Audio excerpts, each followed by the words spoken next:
Hey there, curious minds. Tonight, we're diving deep into the golden-lit, velvet-draped world of Versailles, where even chewing too loudly could derail your career, and where a napkin carried more political weight than a treaty.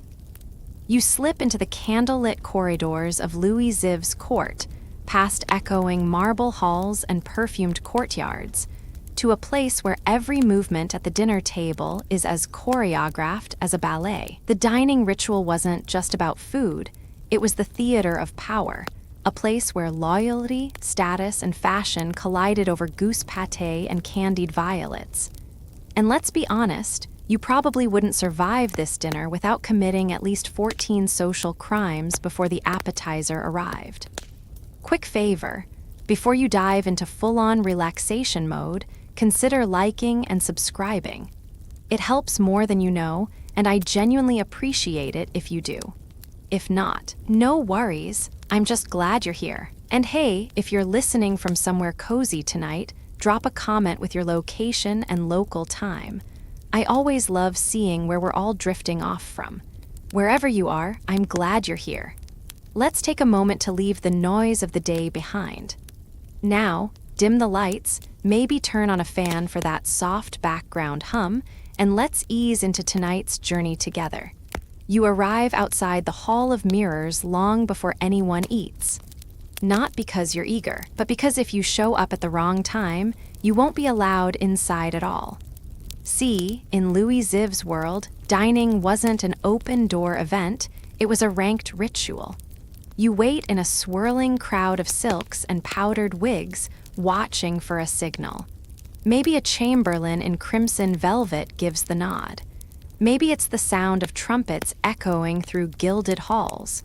Either way, your heart races because you're about to walk into something less like a meal and more like a ceremonial summons.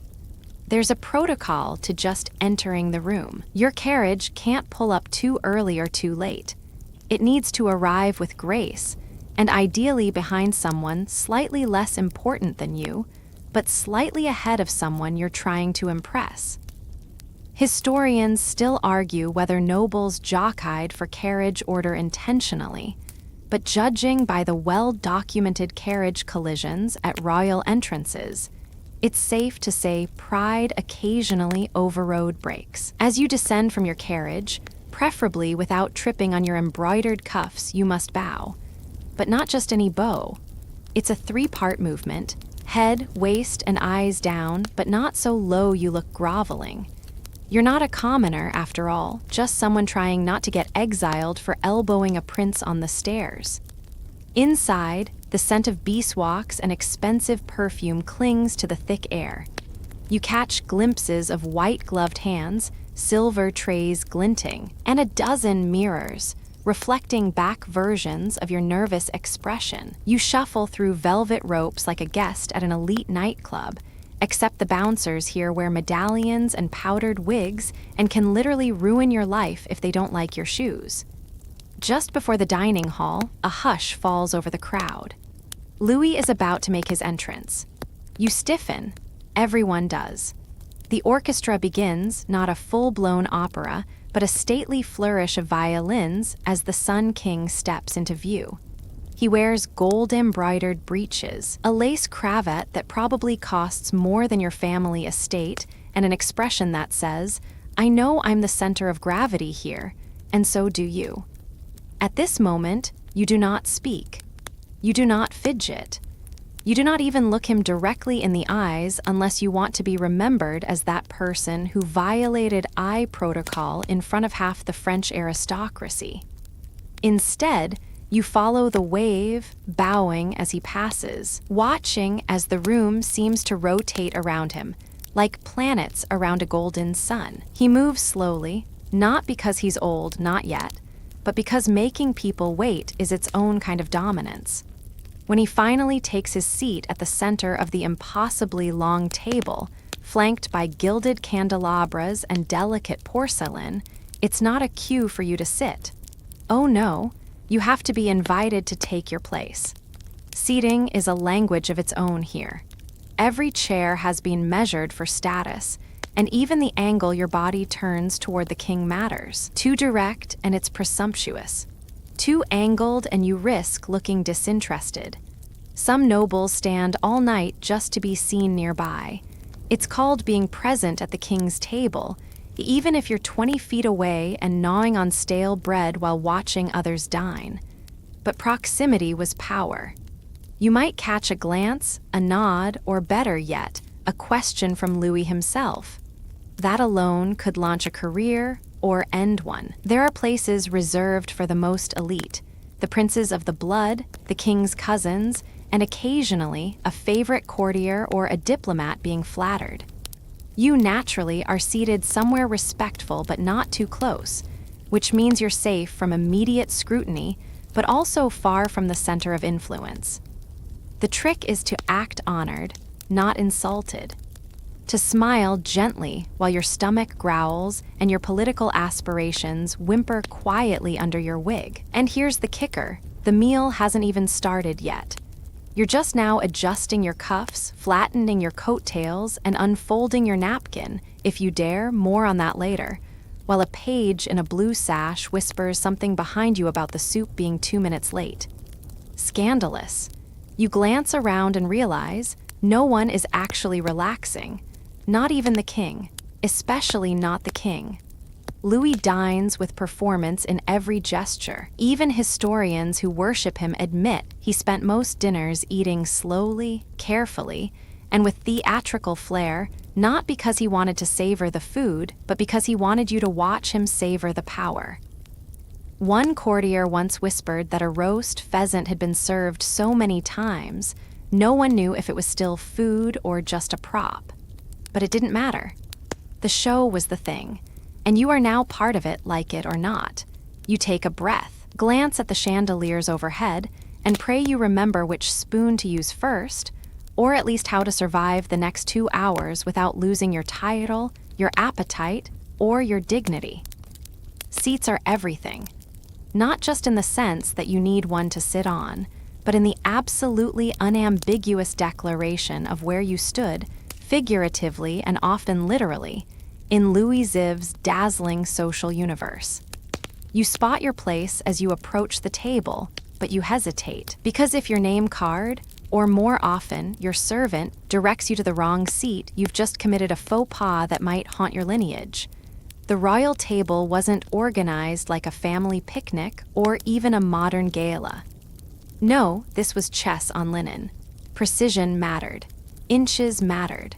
The closer you were to the king, the more important you were perceived to be, and sometimes perception was all you had. Louis himself always sat at the center, naturally. A large armchair upholstered in brocade, positioned beneath the central chandelier, signaled his spot.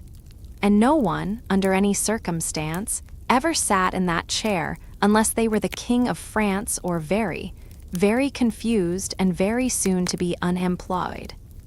Around him, the table unfurled like a regal ribbon, and your exact position in that coil could elevate your family or doom you to obscurity. There was a separate area for the grand couvert, the ceremonial public meal where Louis dined in front of an audience. Think of it as dinner theater, except the food was real and the actor didn't tolerate improvisation. He dined on a raised platform, seated above even his own guests and watched by hundreds.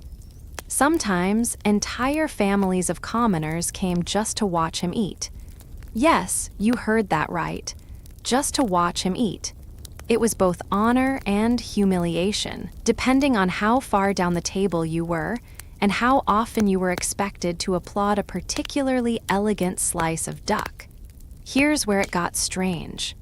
Not everyone sitting at the table was actually eating.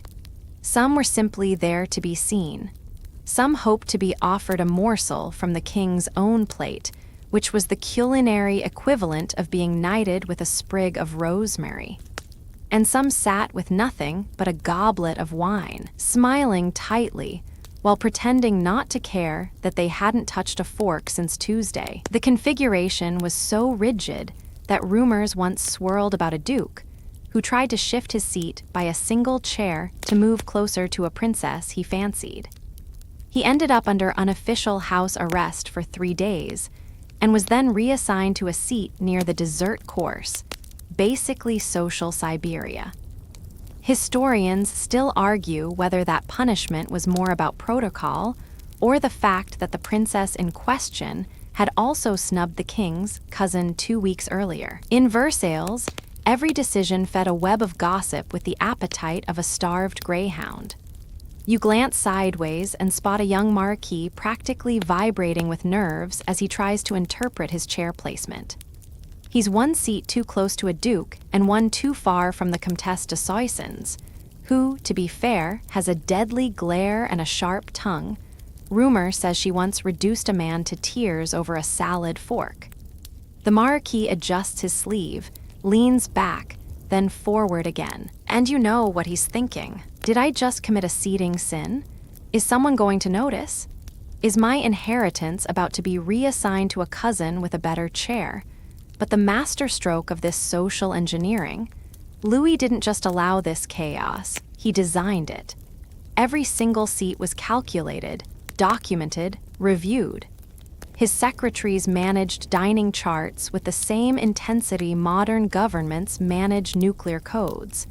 It wasn't about hospitality, it was about hierarchy. You could rise in the court's estimation just by being bumped up 1 seat, and you could fall hard just by being repositioned to the outer curve of the table, near the musicians and far from the gossip.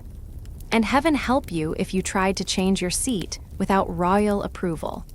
That was tantamount to suggesting you belonged somewhere else in the pecking order. Even standing too close to your chair before the king sat could be read as presumptuous. One countess made that mistake in 1673 and spent the next month receiving invitations to dine outside the palace with her dog. Seating also dictated the direction you faced, and that mattered too. You never turned your back on the king, not even accidentally. Which meant, depending on the shape of the table that evening, you might be forced to awkwardly lean, crane, or side-eye your entire dinner just to maintain royal-facing posture. It wasn't comfortable, but then again, nothing about this dinner was about comfort. It was about demonstration. You were demonstrating your loyalty, your obedience, your bone-deep understanding of unspoken rules written in lace and candlelight. The table itself was a glittering sea of silver and porcelain, often so long it disappeared into a decorative fog of centerpiece garlands and sugar sculptures shaped like mythological creatures. You could barely see the person opposite you, but that was fine. You weren't really here to chat. You were here to be seen, and more importantly, to see others seeing you. And they were, trust me. Every move, every fork lift, every tilt of the head, it was being observed, logged, and analyzed for social value. You shift slightly in your ornate chair, which is surprisingly uncomfortable considering how much it probably cost. It creaks ever so faintly. You freeze. Did anyone hear that? You glance around, no reaction. Good, that was a close one. Next time, move less. Or better yet, don't move at all.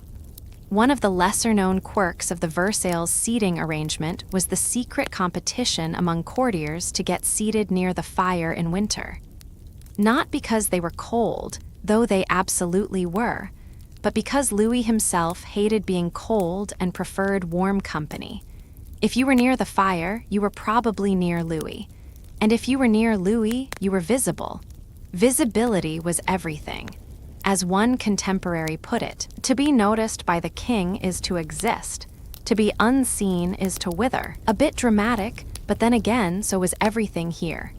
The dinner bell finally rings, a soft chime carried down the line by servants whose job is not to speak but to signal. The king raises one hand slightly, not a grand gesture, just enough to say now it begins. Plates appear before you, brought by footmen in perfect sync. But you don't touch anything yet, not until Louis does, and even then, not with enthusiasm. You watch out of the corner of your eye as he lifts his spoon, smooth, deliberate, majestic. and then only then may you proceed. But even in that permission, you must know your place. The distance between your seat and his is a map of your entire social trajectory. Closer means power. Farther means purgatory. And somewhere in between, that's where most of you live. On the edge of influence, always watching, always calculating, always hoping the next reshuffle brings you just one seat closer to the sun. You glance at your plate, your hands neatly folded in your lap, but you don't dare touch the napkin. Not yet. Because here at Louis XIV's court, something as simple as unfolding a piece of cloth was not only fraught with social rules, it was a moment of ritual significance. In fact, the king's napkin, it was a royal artifact in motion. One that could ignite chatter, determine the pace of dinner, and tell the entire room whether it was time to begin or continue pretending they weren't starving. There is exactly one person permitted to touch the king's napkin before he does. And it's not you, or the Duke 3 seats over, or even his cousin twice removed. It's the Grand Chamberlain, an exalted court official, whose job description included delicate tasks like holding napkins, fluffing cushions, and occasionally wrangling wayward dogs during processions. The Grand Chamberlain doesn't just hand Louis a napkin, he presents it like a holy relic, laid gently over the king's lap at the precise angle. No creases, no accidental folding in the wrong direction. Imagine being judged not just on how you eat, but how the square of linen protecting your breeches lies across your thighs. You, meanwhile, can't touch your napkin until you've watched the king's every movement. And even then, you must be cautious. If Louis dabs at his lips, you may dab at yours, but discreetly. If he unfolds his napkin halfway, you better not go full open unless you're gunning for exile or a whispered insult from the Comtesse de Montesir. She has opinions about linen etiquette, and she's not afraid to share them in Latin if needed. Now here's a delightful little detail. Louis had 2 napkins on some occasions, one for appearance and one for actual use. The first was decorative, often monogrammed and trimmed with lace so delicate it looked like spun snow. The second, slightly more practical, though still more luxurious than anything you'll ever own. And guess which one was used to make a political point? The unused one, of course. Sometimes, if a guest had been particularly favored, or if a treaty needed a gentle nudge, the king might send them a napkin he hadn't even used, wrapped up ceremoniously and delivered by a liveried servant. Receiving such a napkin was like being handed a golden key to influence. People displayed them in their salons. Some even framed them. There's a small but spirited debate among historians about whether these royal napkins were ever secretly swapped or stolen by ambitious courtiers. After all, who wouldn't want a piece of cloth that touched the royal lap? It's not entirely confirmed, but one archivist wrote in the 19th century about a noblewoman who kept one pressed in a book of poetry and showed it off during tea like it was a letter from heaven. Maybe it was real. Maybe it was just a napkin from Tuesday's lunch. Either way, in Versailles, imagination and ambition often outpaced truth. Back at your seat, your own napkin sits mocking you. It's folded into a triangle, a shape said to represent both obedience and balance. Don't unfold it all the way at once, that's too eager. Don't let it drop onto the floor, that's catastrophic. One marquis did just that and caused a ripple of gasps so sharp the room nearly paused. He recovered, sort of, but he wasn't seen at the Grand Couvert for months afterward. Rumor says he joined a Jesuit retreat out of sheer shame. Your fingers twitch. You gently lift the napkin, fold it across your lap, and pray it doesn't slip. And now you must sit there, utterly still, aware that every other noble in the room is doing the exact same thing. No one breathes wrong. No one wipes their mouth unless the king does first. It's like being part of a sacred dinner cult, one where the central figure is not a prophet, but a man with very impressive calves and an extremely particular sense of timing. And what if the king sneezes? Oh, now that's a moment. The napkin must be ready, poised, handed at the speed of grace. There's a designated servant just for that. A sneeze, a sniffle, even a royal yawn might trigger a tiny ballet of handkerchiefs and linen pivots. You're not expected to help, God no.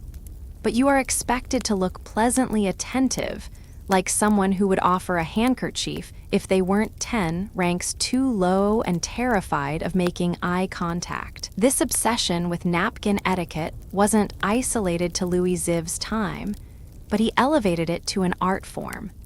There's even a theory, one of those fringe scholarly gems, that he practiced napkin movements with his valet in private to perfect the impression of effortless grace. No one can confirm this, of course, and historians still argue whether the practice sessions were real or part of the many legends that grew around the Sun King's curated magnificence. But wouldn't you like to believe it? That somewhere, in a gilded antechamber, Louis Roman XIV once stared at his reflection while learning how to delicately blot his chin like a demigod.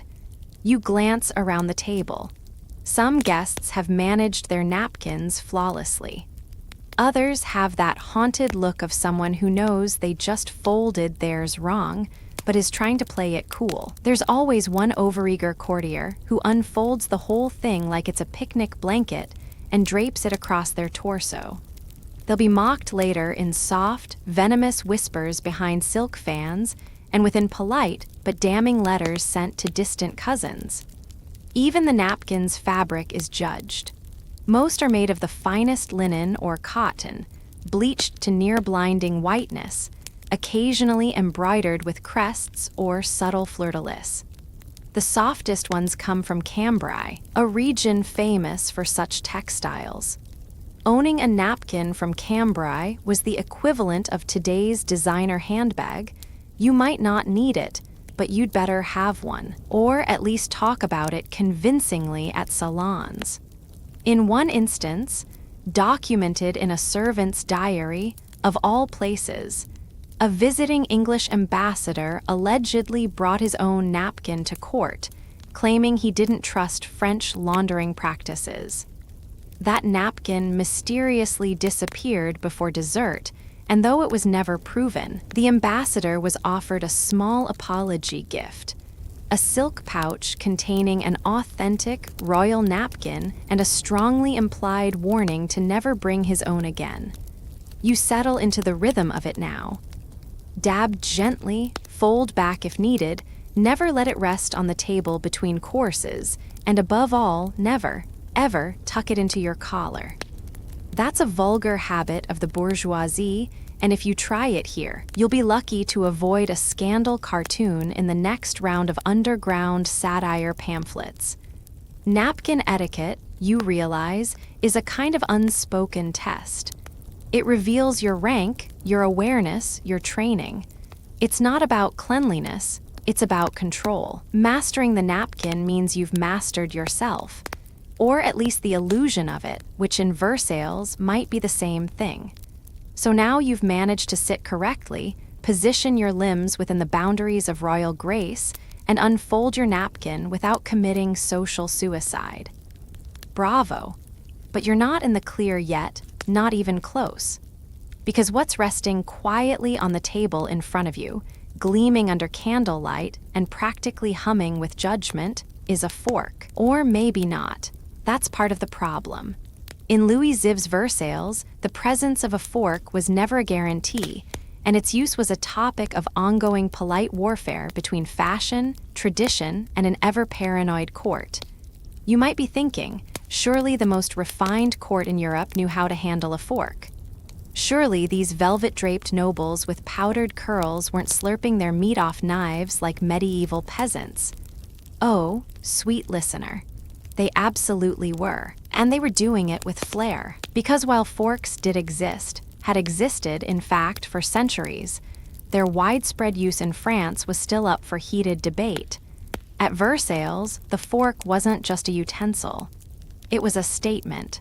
Louis Roman XIV himself famously disliked forks. He considered them unnecessary, even effete.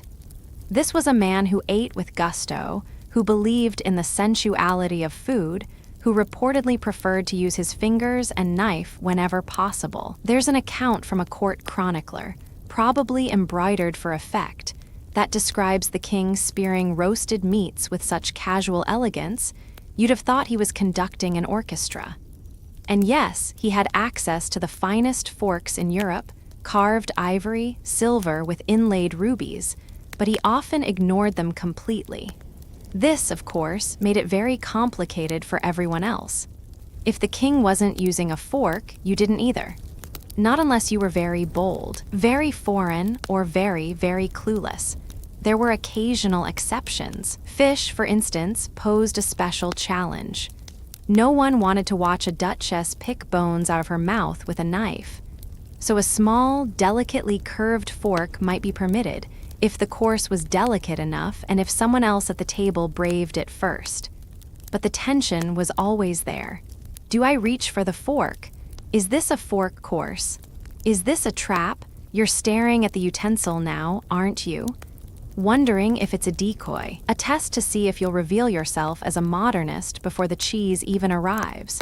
You glance sideways. A viscount has his hand hovering near one, hesitating. He retracts. He's no fool. There's even a fringe theory floating among etiquette scholars. Yes, that's a thing, that Louis' resistance to forks had less to do with utility and more to do with the optics of control. Using a fork suggested fragility. Using a knife and your fingers suggested confidence, strength, command of your plate. Forks were for those who couldn't master their meat with one hand. And Louis, let's be honest, never missed a chance to be the master of everything. Still, forks slowly crept into favor. Italian influence, especially from Medici brides and diplomats, brought forks to the court's attention. Catherine de Medici had introduced them more than a century earlier, but they never quite caught on. Even by Louis XIV's reign, many French courtiers still viewed forks with suspicion.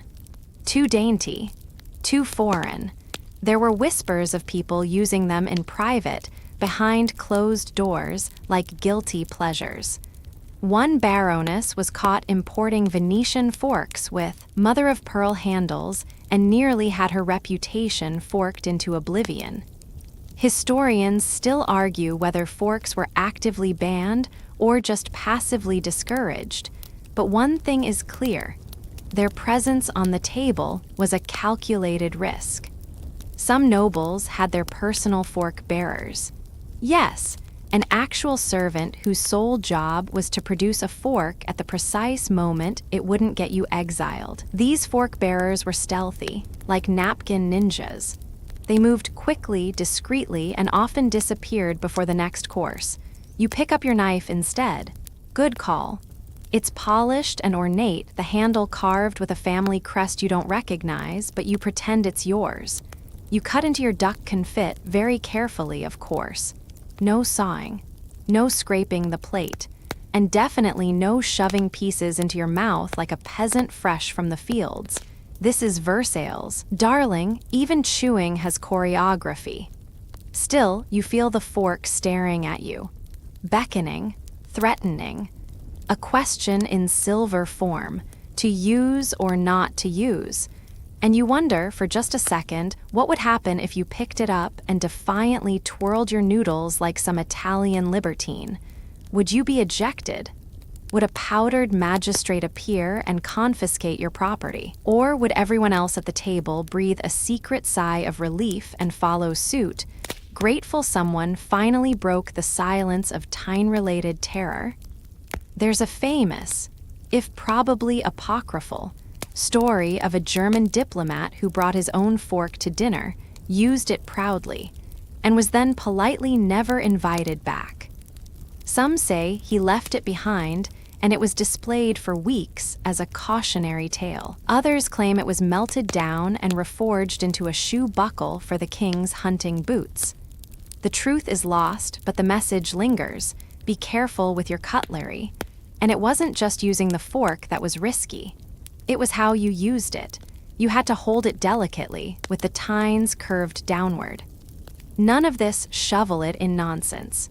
You were meant to gently lift the food, place it elegantly into your mouth, and return the fork to your plate without clinking or clattering. And heaven forbid you gestured with it while speaking. That was practically a dual invitation. You spot a countess across the table doing just that, waving her fork ever so slightly as she recounts something vaguely scandalous about her neighbor's hunting lodge. You watch the faces around her tense. A young lady to her left sips wine and looks away, pretending she's not seeing what she's seeing. The man to her right adjusts his wig in discomfort. And you lower your eyes, bite your duck, and pretend to hear nothing. Fork drama isn't worth the fallout. The irony, of course, is that some of the most elegant foods require forks, salads, pastries, certain fruits.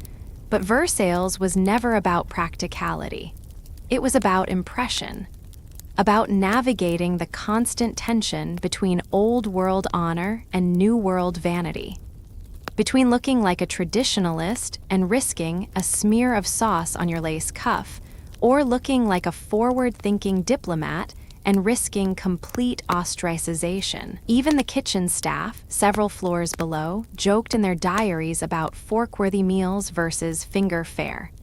One chef wrote of a pheasant dish so sticky it glued the fingers of 3 dukes together before the 3rd course. He was proud of that, called it artistic revenge. So you sit, holding your knife, dabbing your lip, and eyeing the fork like it's a live animal.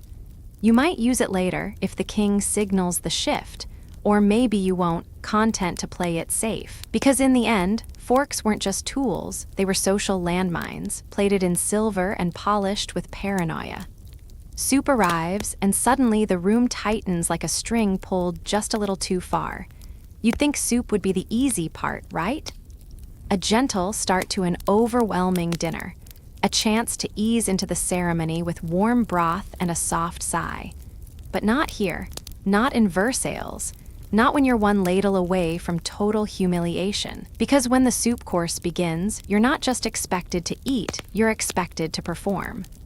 The bowl arrives in front of you with reverent silence, placed precisely at the center of your plate by a servant who might as well be setting a crown on velvet. You glance down. The surface of the soup glistens with gold flecks, no, really, actual gold leaf. It's a barley and chicken consommé, seasoned lightly, warm but not hot, because burning your tongue would interrupt the carefully timed dance of conversation and chewing. Or worse, make you visibly flinch, which in Versailles is basically emotional public nudity. Now here comes the hard part. You must hold your spoon with the finesse of a swan in slow motion. Handle between thumb and forefinger, gently resting on the knuckle, the bowl of the spoon facing toward the center of your plate, not upward like a peasant gulping porridge in a barn. You dip the spoon away from you, always away. Pulling it toward yourself suggests a lack of refinement, something about animalistic instinct, they say. You know, just normal psychological warfare projected onto soup. You lift the spoon to your mouth. Don't slurp. Don't suck. Don't inhale. The sound of consumption is forbidden here. Versailles was a silent battlefield, and at the soup course, you are its trembling soldier. Every guest is engaged in the same delicate mission, to convey a thin liquid to their mouth without spilling a drop, making a sound, or appearing hungry in any visible way. The king, of course, sets the pace. You time your sips based on his movements. If he lowers his spoon, you pause. If he raises it, you resume. If he speaks, you stop entirely. And should he choose not to finish his soup, you must also leave yours untouched. which is deeply annoying when the kitchen has spent 6 hours clarifying the broth with egg whites and crushed veal bones, only for you to take one ceremonial sip and pretend to be satisfied. Historians still argue whether Louis Roman XIV actually enjoyed his soup or simply used it as a prop. Some records suggest he consumed it daily. Others claim he merely toyed with it, drawing out the moment for dramatic effect.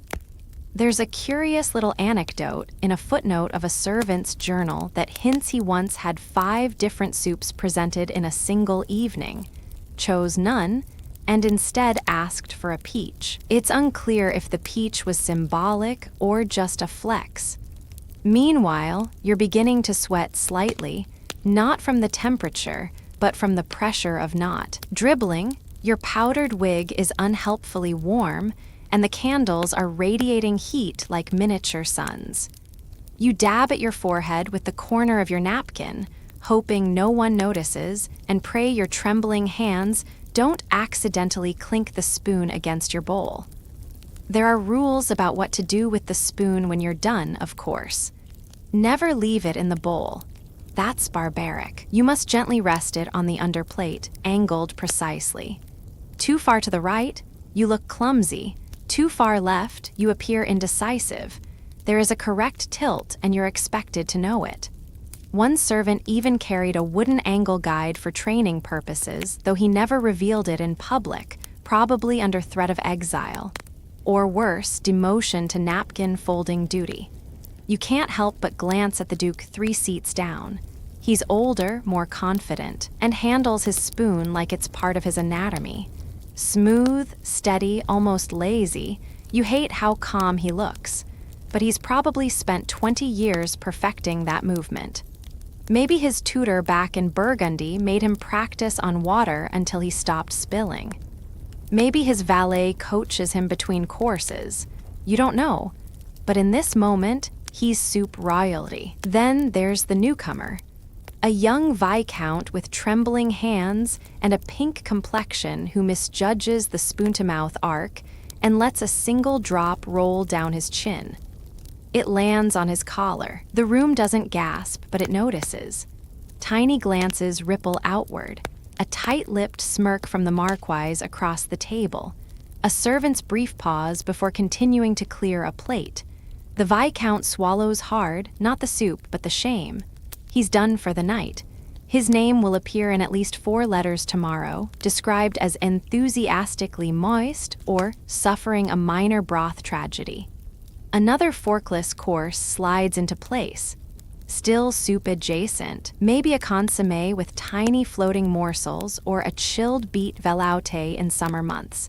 And still, the rules apply.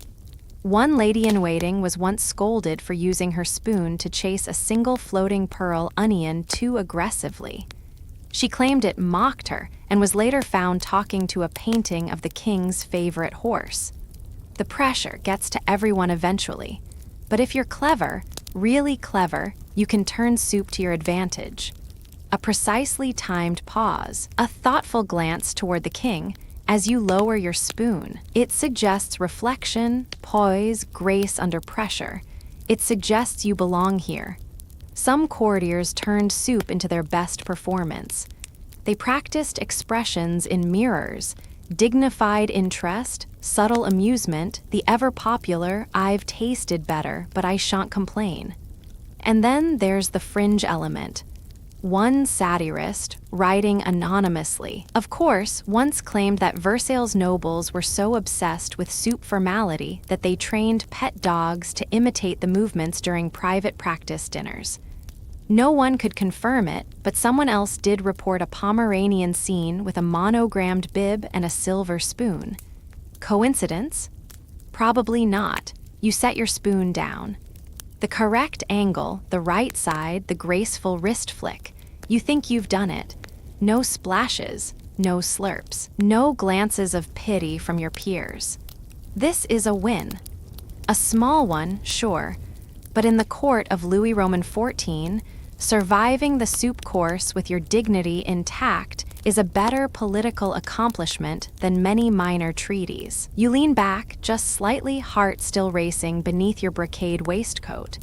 And as the servants whisk away the bowls, you begin mentally preparing for the next battlefield. Because if you think soup was intense, just wait until we get to the bread. You survived the soup. Your spoon is resting perfectly, your hands are dry, and you haven't insulted a duchess with a poorly timed slurp.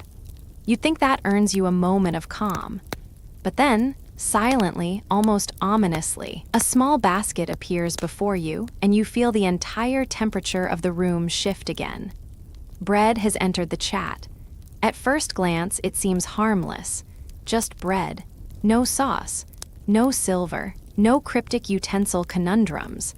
Just a modest selection of golden rolls, soft hunks of brioche, perhaps a neatly cut wedge of rye. But of course, this is Versailles, and nothing is ever just what it seems. Bread here is more than food. It's a character test wrapped in crust. You glance around the table. No one has moved yet, because everyone is waiting for Louis Roman XIV. And as with everything, he sets the tone. If he takes bread, you may take bread. If he doesn't, you must pretend you are on a holy fast and that you never even looked at carbs. The king's preferences changed over time. Sometimes he would break a piece gently and nibble it. Sometimes he'd ignore it completely. And once, famously, he used it to mop up sauce from a duck confit and caused a 6-week debate in etiquette salons across France. Today, he reaches out, selects a small roll, and breaks it in half with slow, deliberate hands. That's your cue, but don't rush. Rushing is desperation. You gently reach for the basket, ideally after it's offered to you by a servant or a neighboring guest with slightly higher rank. You do not grab, you do not take the last piece, and under no circumstances do you butter it. Yes, you heard that correctly. Versailles had bread. It had absurd amounts of it, wheat from the countryside, delicate pastries, hearty boules, but it had no butter at the royal table. Not because they couldn't get it, not because they didn't enjoy it privately, but because public buttering was seen as unsophisticated, rustic. The kind of thing done in country kitchens, not under chandeliers with mirrors reflecting your every move. Louis himself supposedly viewed butter as too heavy, too common, too, how shall we put this, peasant adjacent, so you tear, never bite, never slice, never wield your knife like some barbarian lumberjack. The roll is gently held, torn in small, manageable pieces, each consumed in silence with a neutral expression that says, "Yes, I am chewing, but I am not enjoying it." That would be uncouth. There's something incredibly delicate about this process. The bread becomes an object of ritual, almost like a rosary. Each piece torn is a small act of submission to the rules. You've never thought so hard about carbohydrates in your life. Now, here comes a little-known quirk that would make any modern dinner guest do a double take. Bread, in some cases, wasn't supposed to be eaten at all. Some pieces were symbolic, offered as part of the setting, expected to remain untouched, their presence a kind of aesthetic flourish. One courtier once mistook a decorative bread loaf for an actual offering and bit into it, cracking a tooth on a hidden wire armature. He later claimed it was a test. No one believed him. Historians still argue whether that bread was an artistic centerpiece or just a stale oversight, but either way, it became known as the incident of the iron baguette. His nickname at court for years afterward, Monsieur Croque-Dent. You really can't make this stuff up.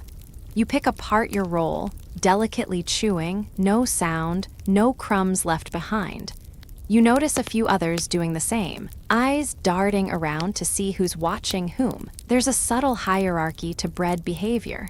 The more senior nobles might take larger pieces, even two if they're feeling brave.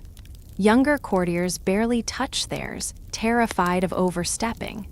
Now let's talk crusts. Yes, even those have etiquette. It's acceptable to eat the crust only if it doesn't crunch too loudly. If your bite echoes across the table like someone stepping on a violin, you've already lost. You may as well excuse yourself and join the gossip in the garden. Crumb control is also critical. No errant flakes on your waistcoat, no rogue specks floating into your wine. There's an entire system of discreet wrist flicks and napkin blots used to neutralize crumb fallout before it becomes socially visible. You think you're managing well until the con across from you shifts slightly and lets out a soft sigh, his gaze falling on your plate. Did you drop a crumb? Is your roll too large? You glance down. Nothing.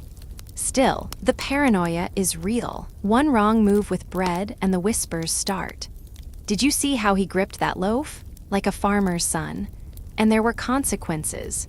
Real ones, not always official, but definitely lasting. Seating changes, missed invitations, chilly nods in the corridor.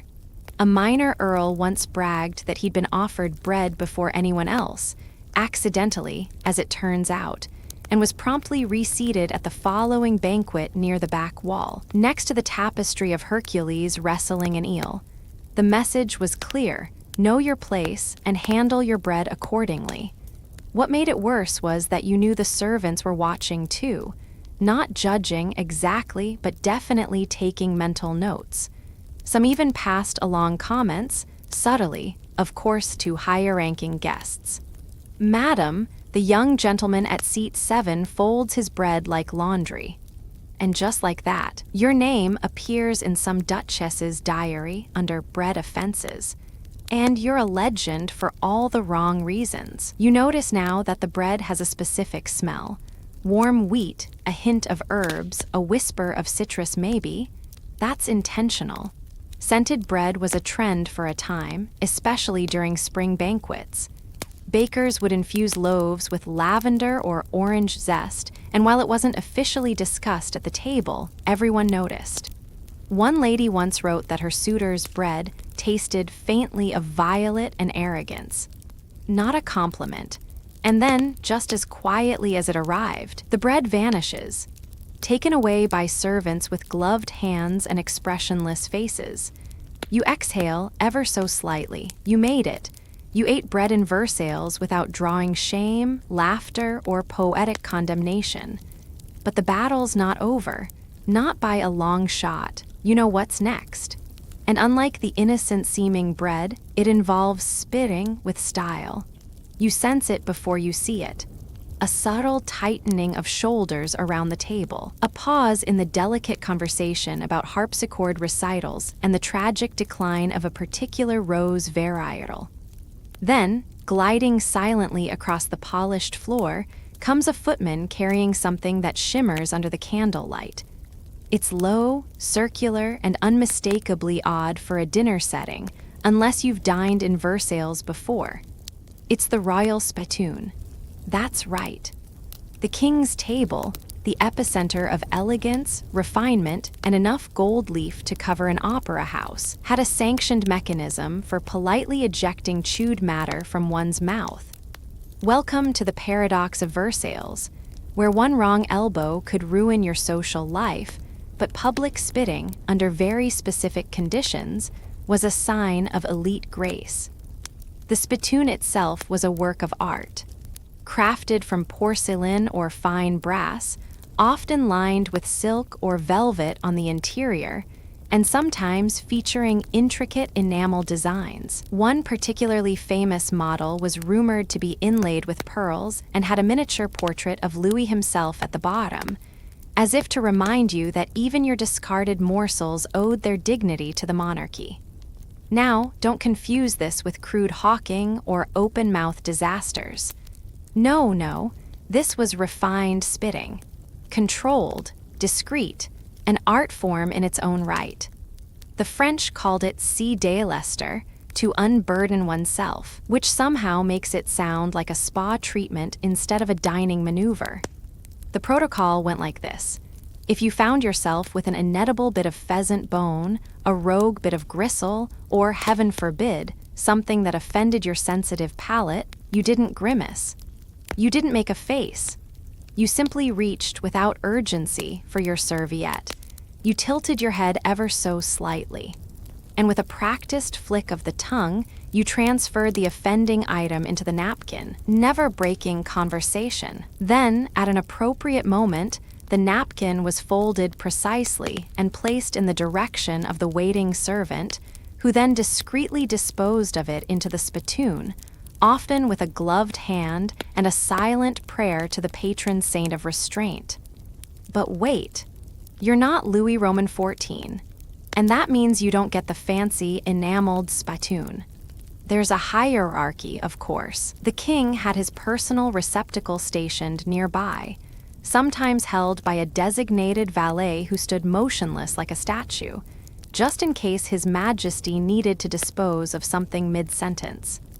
High-ranking nobles had individual ones placed subtly behind their chairs or near their side tables. Lower-ranked guests, you shared. Yes, shared, and you waited your turn.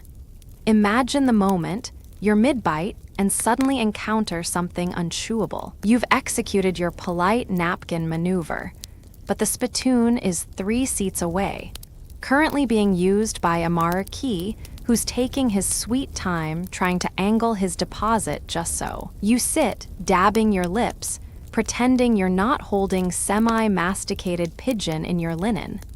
It's a quiet crisis, and a test of both your patience and your facial muscles.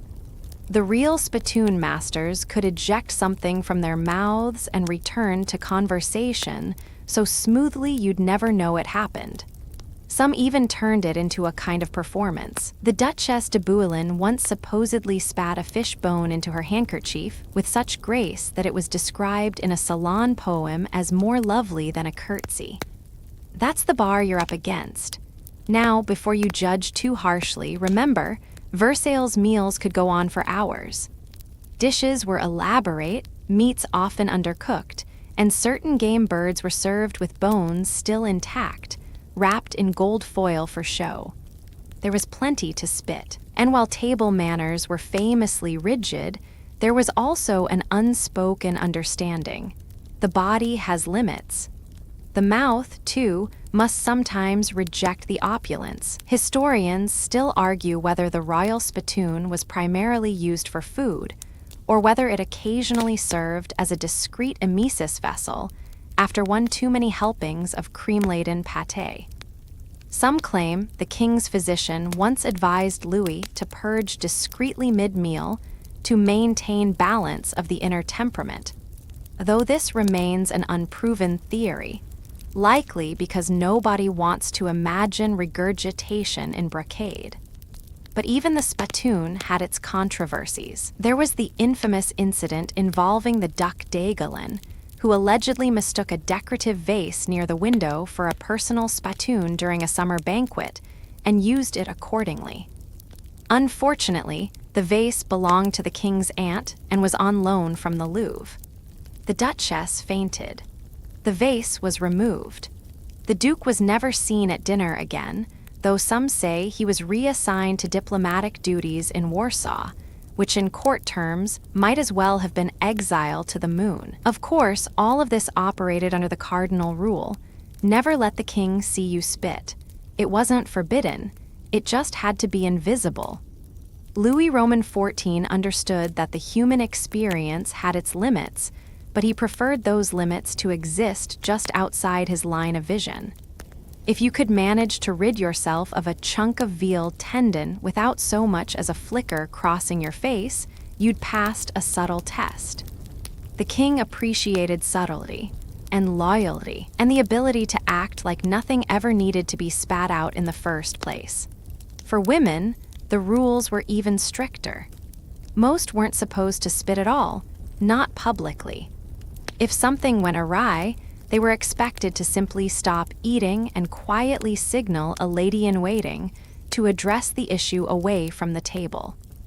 The truly graceful ones could remove a bone with a gloved hand in a single gesture and slide it into their sleeve like a magician palming a coin. One lady was rumored to have carried a small velvet pouch for just such emergencies, never once revealing its contents, but known by everyone to contain the sad remnants of at least 3 partridge legs.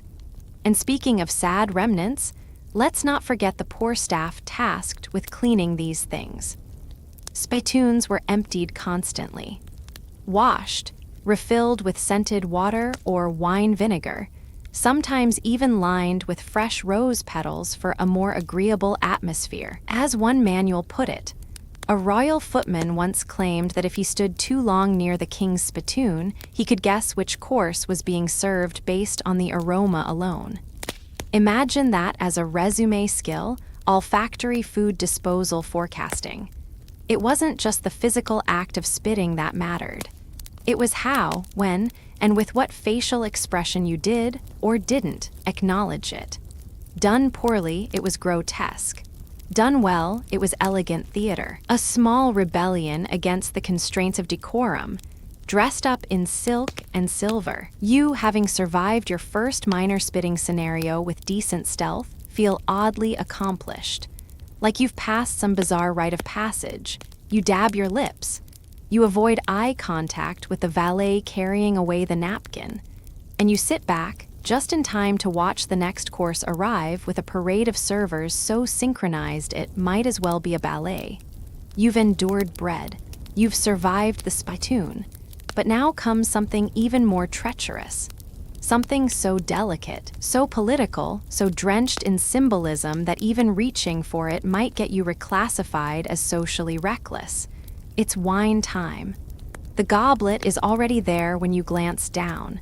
Not just placed, it's positioned as if it arrived with its own aura.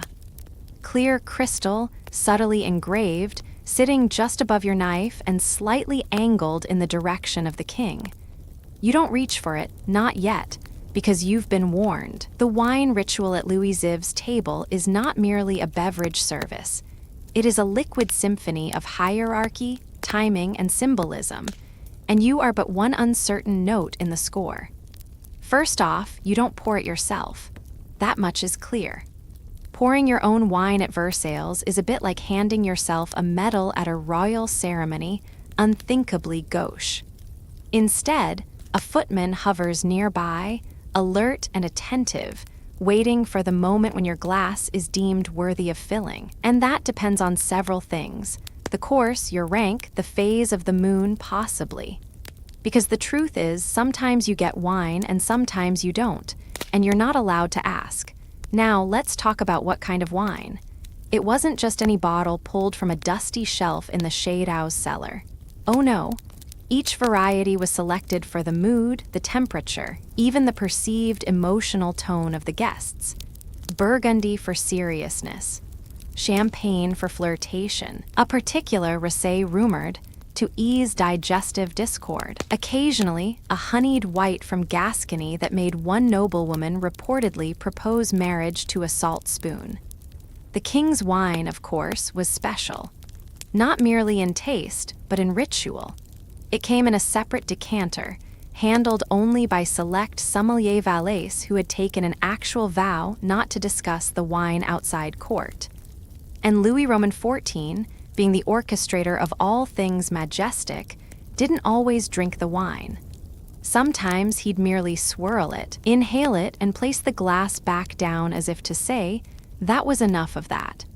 A gesture that sent entire dinner parties into sudden mimicked swirls, as if everyone had just realized their palates were similarly sensitive. But when he did drink, then came the sequence. The Grand Chanson, a position that literally translates to great cupbearer, would oversee the pour. A royal taster would sample first, just in case some aspiring regicide had slipped in a little something toxic. Only then would the king raise the glass, and when Louis Roman XIV raised his glass, everyone froze. Because if he took a sip and you happened to be holding yours, you could too. If he didn't, you stared longingly at a delicious Bordeaux while pretending to be spiritually fulfilled by thin air. This is where things get tricky. You, as a low-ranking guest, might receive wine, but you do not sip without signals. There are no clinking toasts here, no cheers, no "a votre santé" shouted across the table. It's all about subtlety. If someone of slightly higher rank than you sips, you may be allowed to follow, but only with a quick glance to your immediate superior. And God help you if you sip before they do. That's called preemptive imbibing, and it could result in whispers, eye rolls, or, in one memorable case, a full year of banishment from formal dinners and a demotion to garden picnics. Now, imagine you're sitting with your hand resting near your goblet. A servant approaches, bows slightly, and pours a golden stream of chilled sauternes into your glass. The scent of apricots and something vaguely herbal rises in the air. Your tongue tingles in anticipation. But your superior on the left, some stiff-collared Viscount from Lille, hasn't touched his. He's waiting on his superior, who is watching the king's cousin, who is, unfortunately, in a deep conversation about lace tariffs. So you wait, and the sauternes warms, and your soul dies a little. Historians still argue whether this wine hierarchy was meant as a health precaution, preserving the royal family from potential poisons, or merely another method of reinforcing power through ritual. Some say the real reason was psychological, to turn wine into status, to ensure that even pleasure had to be earned through obedience. Others believe Louis simply enjoyed the spectacle of restraint. After all, what's more impressive than withholding a roomful of adults from their wine with just one raised eyebrow? Speaking of spectacle, there's a famous story about a noble who dared to toast without permission.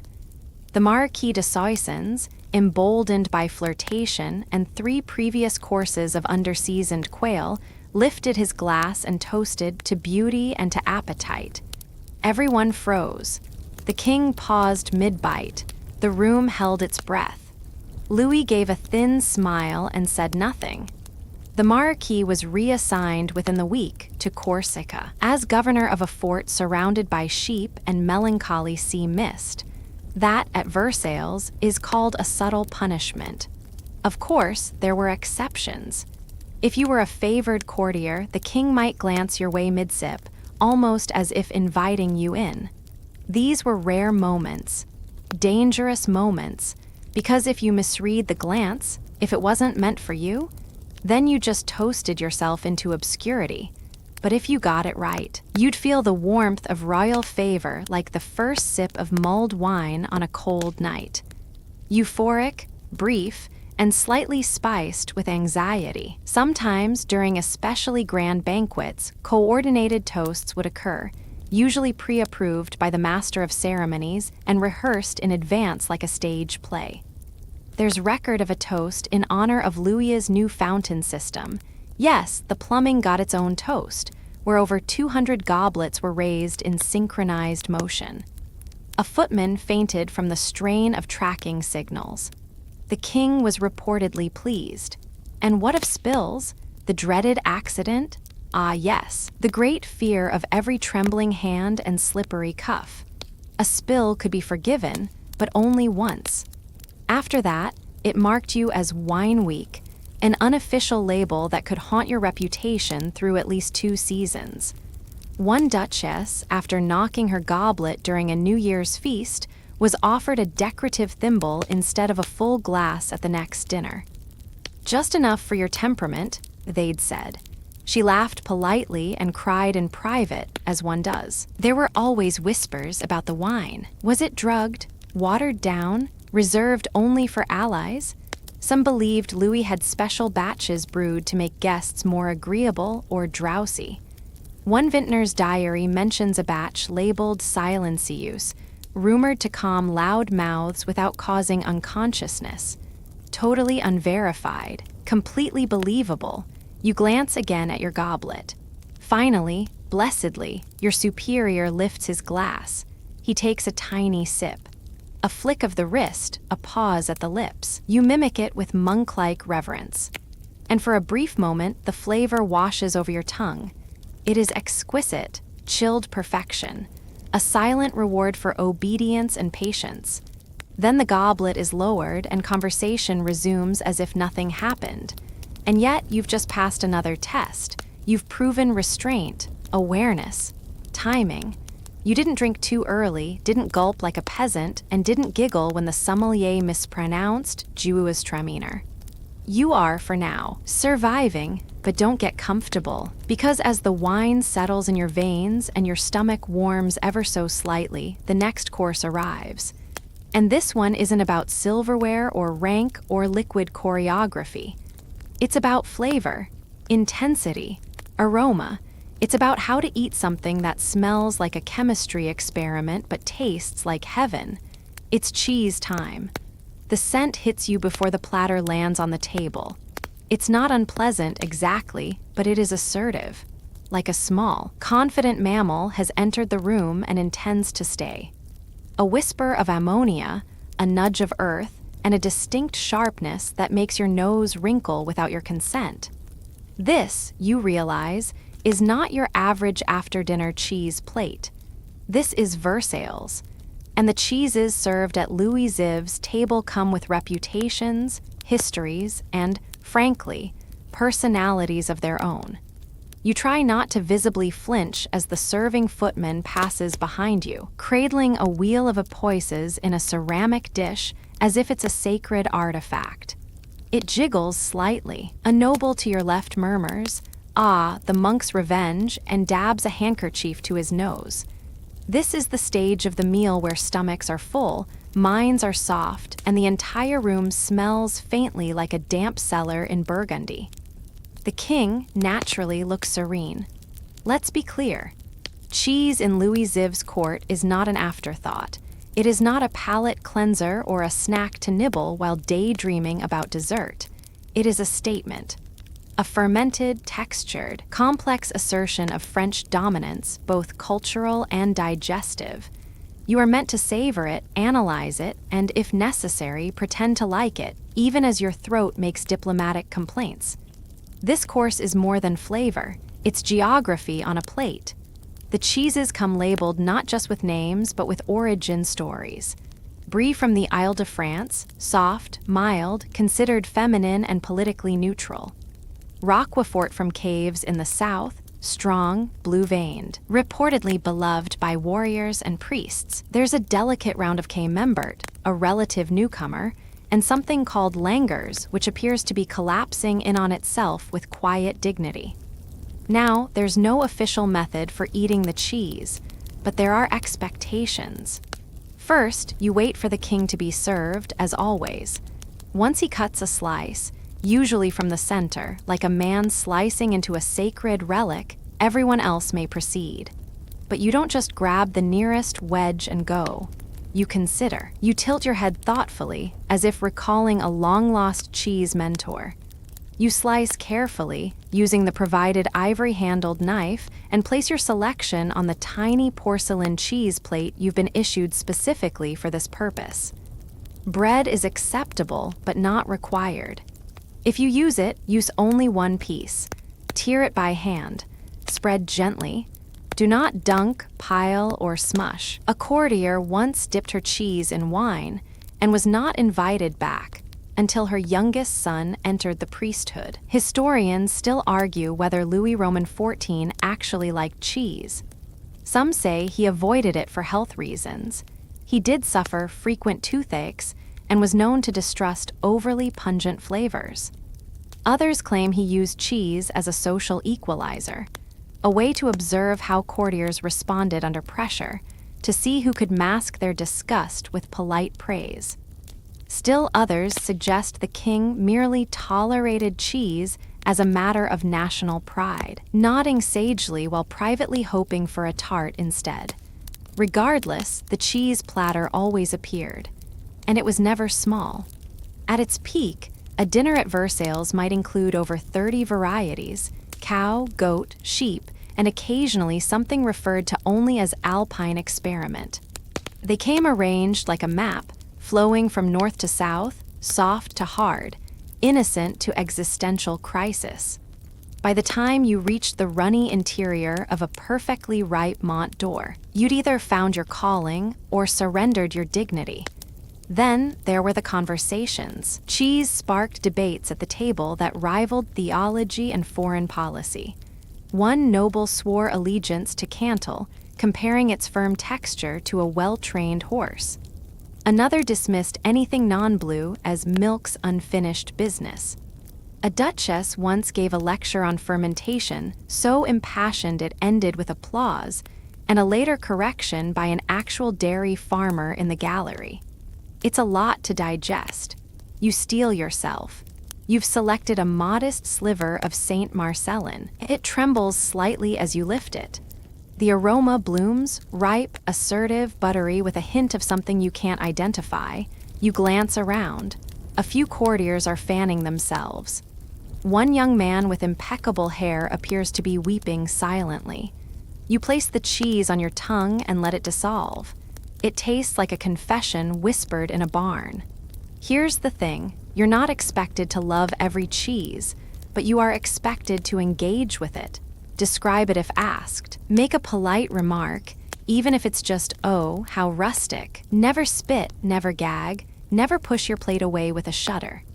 These actions are known as fromage faux pas and may result in social death or, worse, reassignment to dining with the king's dogs, who, reportedly, had surprisingly refined taste. There are rumors, always rumors, that some cheeses served at court were experimental blends created by monastic orders hoping for royal sponsorship. There's talk of a truffle-washed Tom that caused hallucinations, and a brie infused with jasmine that made one Comte fall in love with a serving spoon. None of these stories are confirmed. All of them are told in low voices, with longing. You finish your Saint Marcellin and move on to a firmer, rind-heavy slab of Tom de Savoy. It smells like someone you used to love, but now only write letters to. The texture is dense. It fights back. A nearby Marquise giggles as her squeaks audibly between her teeth. She is applauded. You nod as if to say, "Yes, how fortunate we are to suffer together." By the time the cheese course ends, you feel both full and strangely heroic. You've survived. You've demonstrated taste, tolerance, and tableside charisma. You've engaged with dairy the way a sommelier engages with a bottle of vintage Bordeaux, with reverence, wit, and carefully veiled dread. And then, without warning, the plates vanish. The table is cleared with silent efficiency. A servant bows. You hear the unmistakable clink of crystal bells. And that's when it hits you. It's dessert time. You barely have time to adjust your wig or resituate your dignity before the first tray appears. It glides into view like a miniature float in a sugar-coated parade, carried by two footmen with the solemnity of monks handling holy relics. On it, candied fruits, shaped like rubies and oranges, nestled in folds of gilded paper. You're not surprised. You're overwhelmed. Dessert at Louis XIV's court isn't just about ending a meal. It's about elevating it into a kind of culinary theater where the flavors are rich, the rules are stricter, and even the sugar has protocol. The first rule, though no one writes it down, is silence. Dessert is a sacred moment.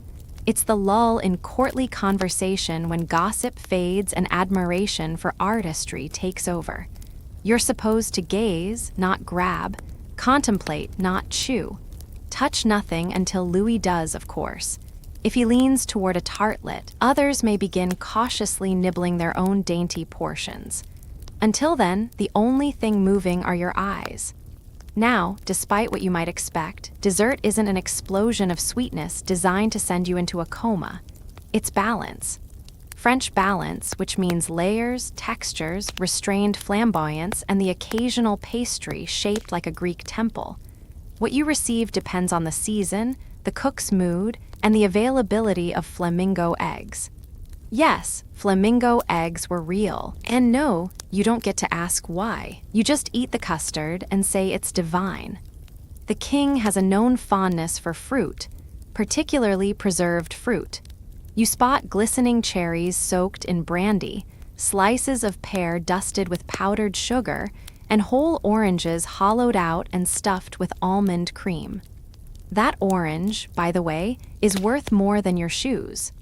Which is fine, because you've already scuffed them under the table trying to maintain appropriate posture for 5 hours straight. There's marzipan too, an almond paste molded into fantastical shapes. Sometimes it's birds, sometimes tiny violins. Once, the royal chef presented an entire pastoral scene, complete with marzipan sheep and a shepherdess carrying a candy crook. The king reportedly nodded once and continued eating. Praise enough. Cakes appear, but they're not your bakery variety sponge towers. No, these are heavy, buttery constructions layered with jam, nuts, and the weight of national pride. A slice of gâteau de Savoy might contain eggs whipped by candlelight, flour sifted through silk, and apricots imported through 3 layers of bribery. It will dissolve in your mouth and reappear in your dreams. You reach for a sugared violet. It crunches delicately between your teeth, floral and faintly bitter. You've now eaten a flower. This is Versailles. No one blinks. What fascinates you, more than the food, is the choreography. Dessert is served with an elegance that borders on spiritual. The footmen know where to place each dish as if guided by divine geometry. Plates are cleared between bites. Cutlery is replaced not because it's dirty, but because it's no longer in tune with the next dish's mood. There's a spoon for creams, a fork for gelid fruits, and a tiny, flat-bladed knife whose only job is to cut pâté de fruits into symmetrical squares.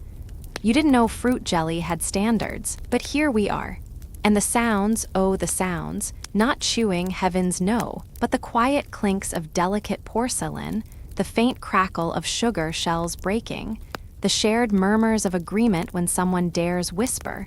The fig confit is exceptional tonight. The king occasionally raises a brow, which is considered a standing ovation. Historians still argue whether Louis XIV's enthusiasm for dessert was genuine or strategic. Some believe he used the final course to display French superiority. Our fruit is better, our cream silkier, our sugar imported through more fashionable ports. Others insist he had a genuine sweet tooth and simply liked to end things with a flourish. A few suggest he ate sparingly, more concerned with appearances than indulgence, which explains why his dessert often remained untouched while those around him feigned restraint and silently inhaled theirs. But dessert wasn't just for the tongue. It was for the eyes, the status, the conversation that followed. What you said about dessert the next day mattered. If you didn't notice the sugared rose petals adorning the millefeuille, you'd missed an important aesthetic detail. If you described the flan as nice, you might as well have belched during grace. Language around dessert was curated, performative, and occasionally dangerous. One March evening, a viscount compared the king's favorite quince tart to one he'd had at a countryside inn. This was interpreted not only as culinary treason, but as political insult. He was sent to the provinces to contemplate his palate. He returned 2 years later, silent and somehow no longer interested in pie. You reach the final round, candied nuts and mignardises, tiny confections meant to say goodbye gently. These include miniature tarts, biscuits kissed with honey, and chocolate truffles wrapped in gold leaf. Chocolate, though relatively new in Louis's time, is starting to make its seductive way into courtly favor. Rumor has it the queen drinks it melted in warm cream every morning, which is not a bad way to start a monarchy.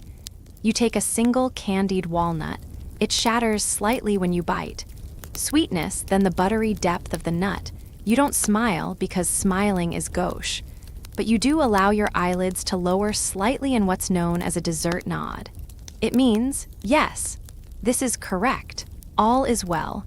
And then, almost imperceptibly, the pace of the room changes. Forks rest. Napkins fold. The king dabs his lips once with linen and nods at no one in particular. That's your cue. Dessert is over.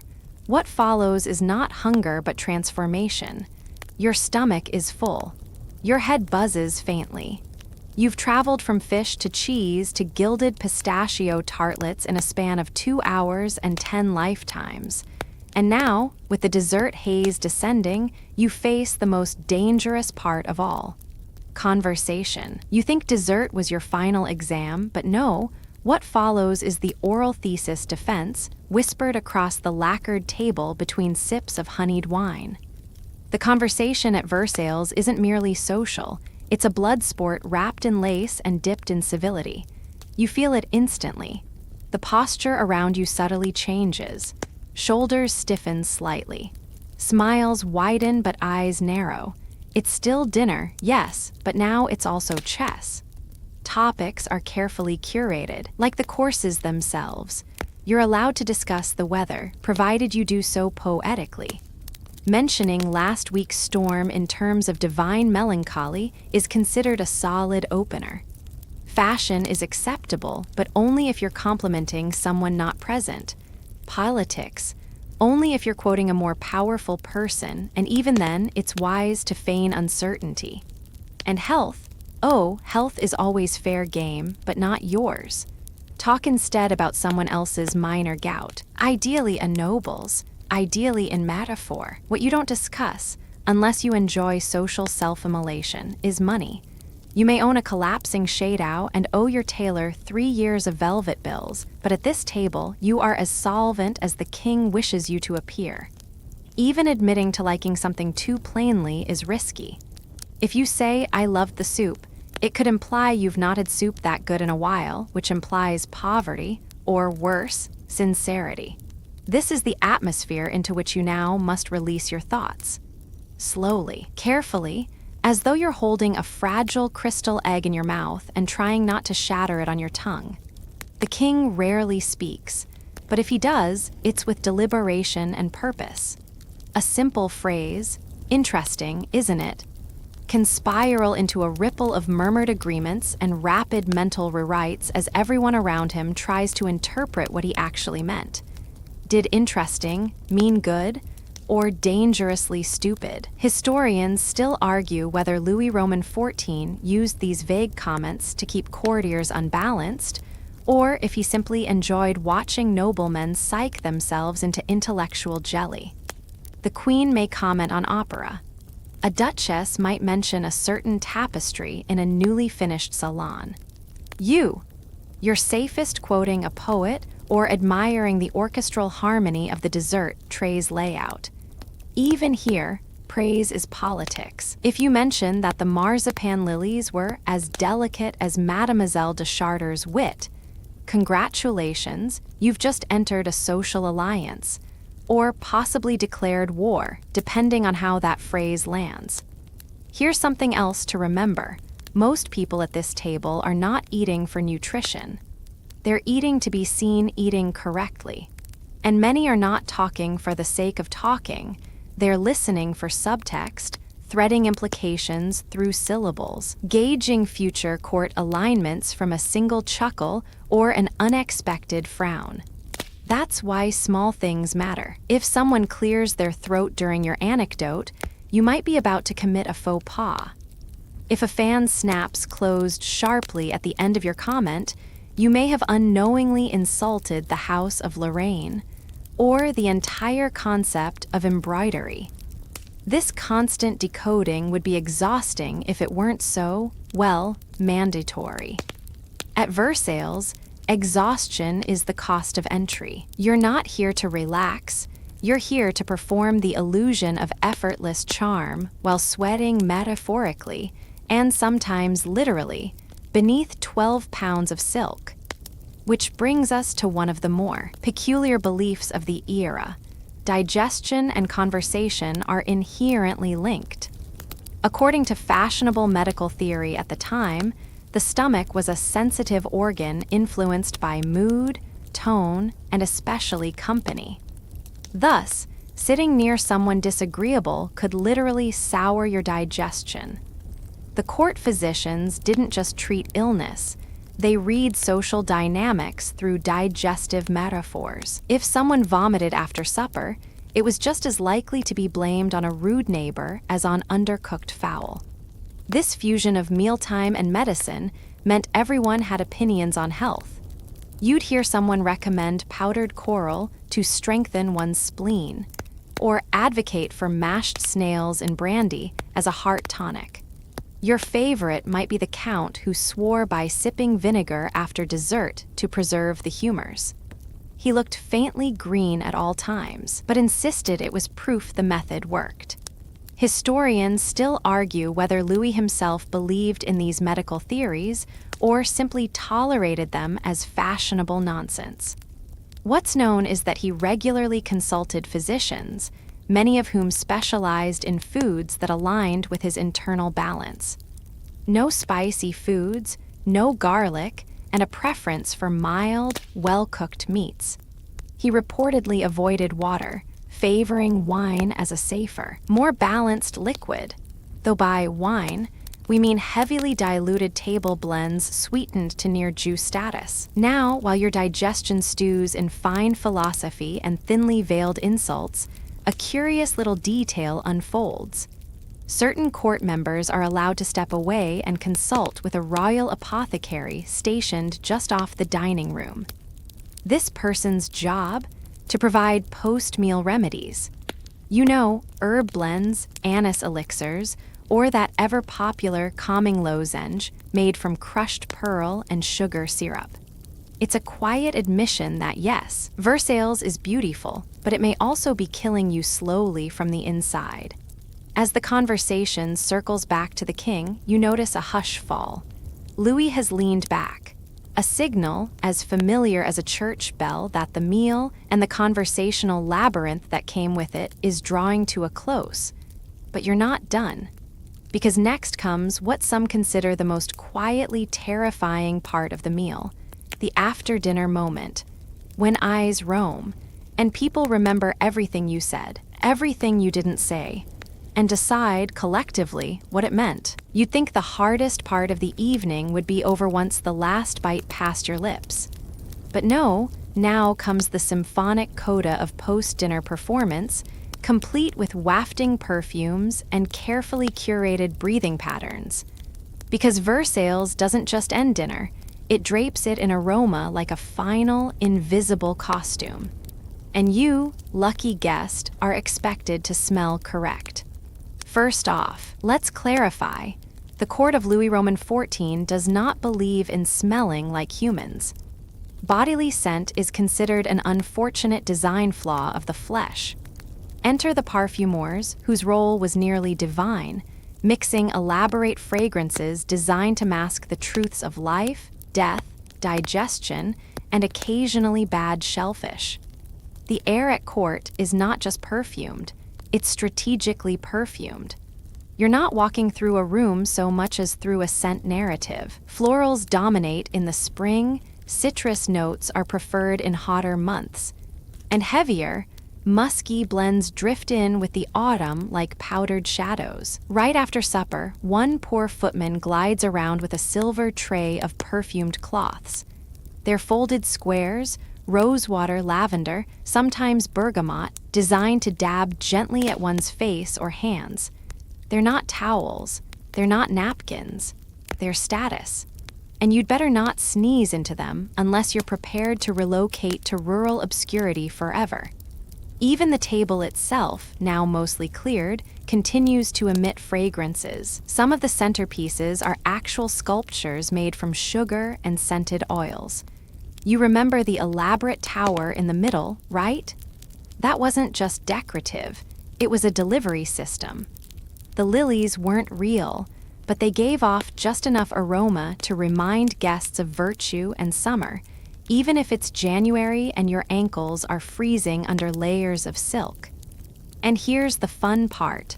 Someone at the table has the official job of smell master. Not their real title, of course, but their role was to ensure that fragrances were rotated subtly through the space, so no one's scent overwhelmed the king. Their tools included bowls of scented vinegar, hidden pomanders, and sometimes baskets of fresh herbs placed under the table itself. Yes, your feet might be resting near a sprig of thyme. Historians still argue whether this layering of fragrance was purely practical or whether it had a more mystical intention. Some say it was to protect the court from disease, especially since the miasma theory of illness, that bad smells caused sickness, was still popular. Others argue it was psychological warfare in velvet gloves. Keep everyone too overwhelmed by sensory input to stage a coup.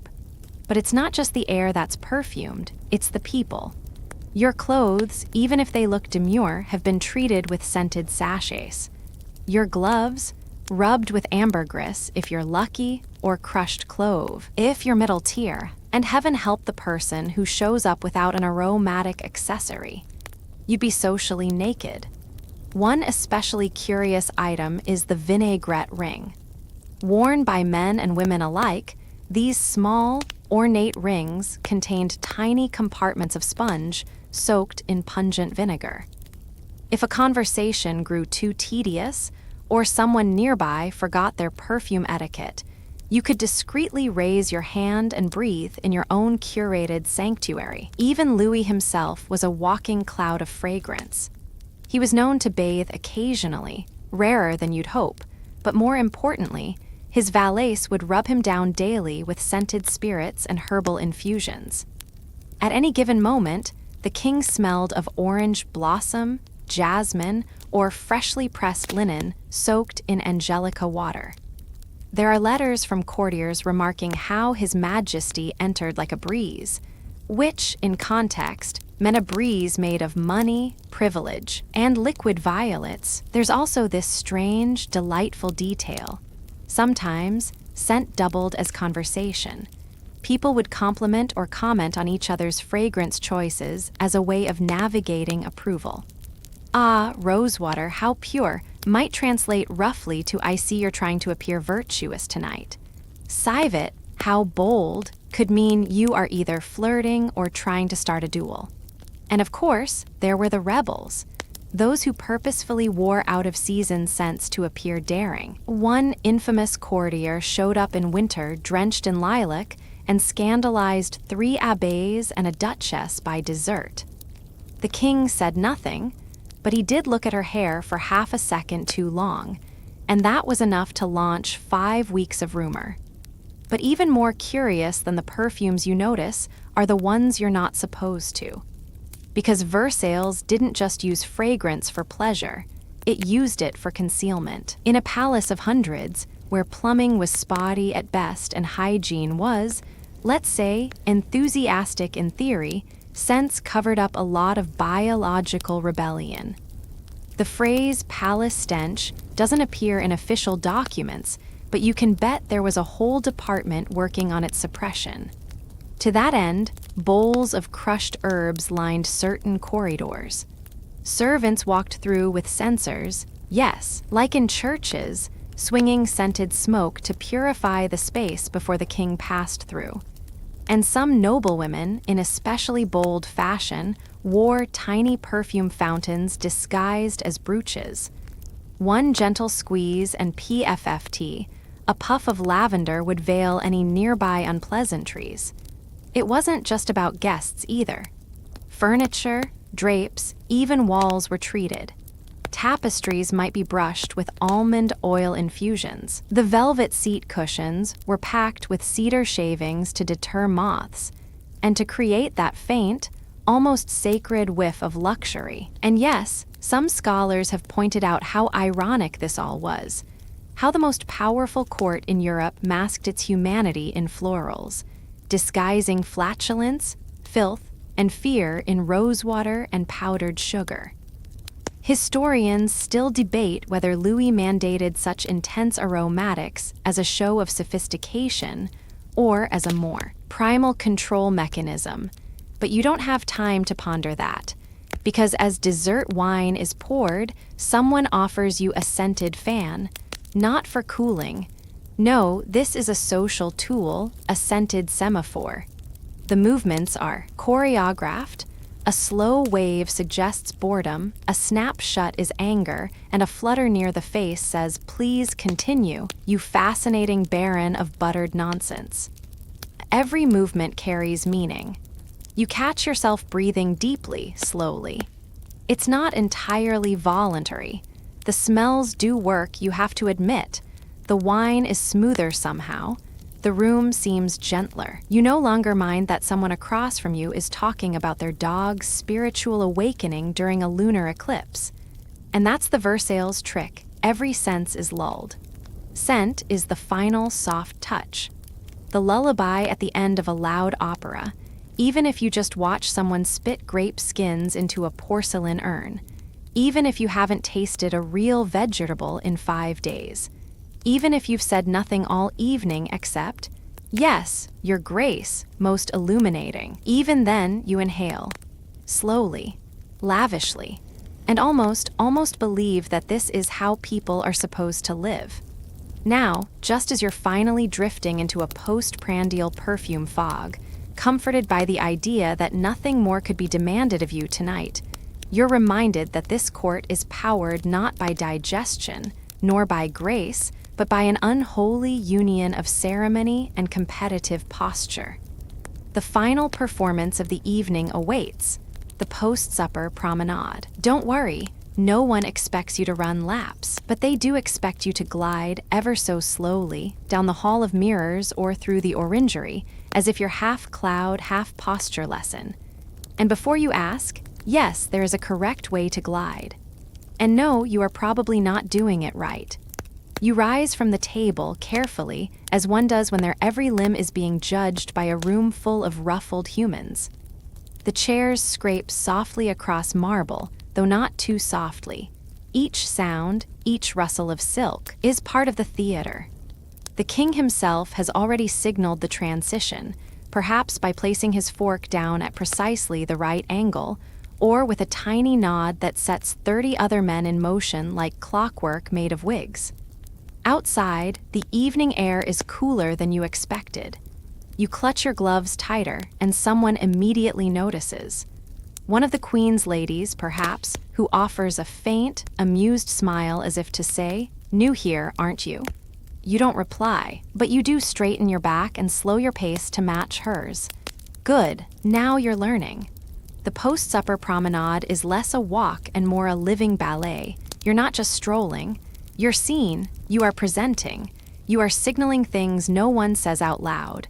Wealth, favor, taste, allegiance, endurance under the weight of brocade. The men angle their shoulders toward the king, subtly, as they walk. The women hold their fans at specific heights. There are at least 4 unspoken games happening. Who walks closest to the monarch? Who manages the most charming turn of the head? Who glides without creasing their skirts? And who manages not to slip on the polished floor, which, by the way, is still slightly sticky from someone's spilled quince jelly. You breathe slowly again, but this time it's not perfume in the air, it's expectation. This moment, seemingly quiet and graceful, is where the real currency of court is exchanged. Not gold, not titles, but glances. The careful glance of a nobleman toward a rival's shoulder, the shared glance between a duchess and her lover's wife, the glance of a servant who knows everything and shows nothing. Historians still argue whether the promenade was truly necessary or just another ornament on Versailles' garish cake of decorum. Some say it helped digestion. Others suggest it was an opportunity for power brokering disguised as constitutional wellness. But everyone agrees on this. If you skipped the walk, you skipped your chance to be seen, and at Versailles, invisibility is death by silk suffocation. You pass a window. Outside, the fountains are still running. Yes, even now, even at night, the palace's waterworks continue in orchestral loops. The fountains, powered by some combination of hydraulic engineering and divine pressure, symbolize endless abundance. Just don't look too closely at the peasants who maintain them through the night. They're supposed to be invisible too. Back inside, you begin to notice the little theater tricks around you. A group of courtiers laughing too loudly, clearly on cue. A fan dropped and retrieved with melodramatic flair. Two gentlemen speaking in Latin, not to sound educated, but because they know no one else nearby understands it. It's all for show. And you, sweet guest, are now both audience and prop. But here's the strange part. The longer you walk, the more dreamlike it feels. The click of heels on marble echoes like clock hands. The mirrors reflect candlelight 1,000 times, bouncing your face back to you from impossible angles. For a second, you wonder if you're really there or if you've been painted into the scene by a particularly opulent fever dream. You try not to laugh when one nobleman starts humming a minuet slightly off-key. It's meant to seem spontaneous, of course, but you overheard him rehearsing it earlier in the powder room with a violinist from the King's private orchestra. Smooth. And speaking of orchestras, did you think they were done for the night? Not a chance. Somewhere, beyond the garden hedges or tucked into a side alcove, a chamber group has begun playing something soft and noble. Maybe a piece by Lully.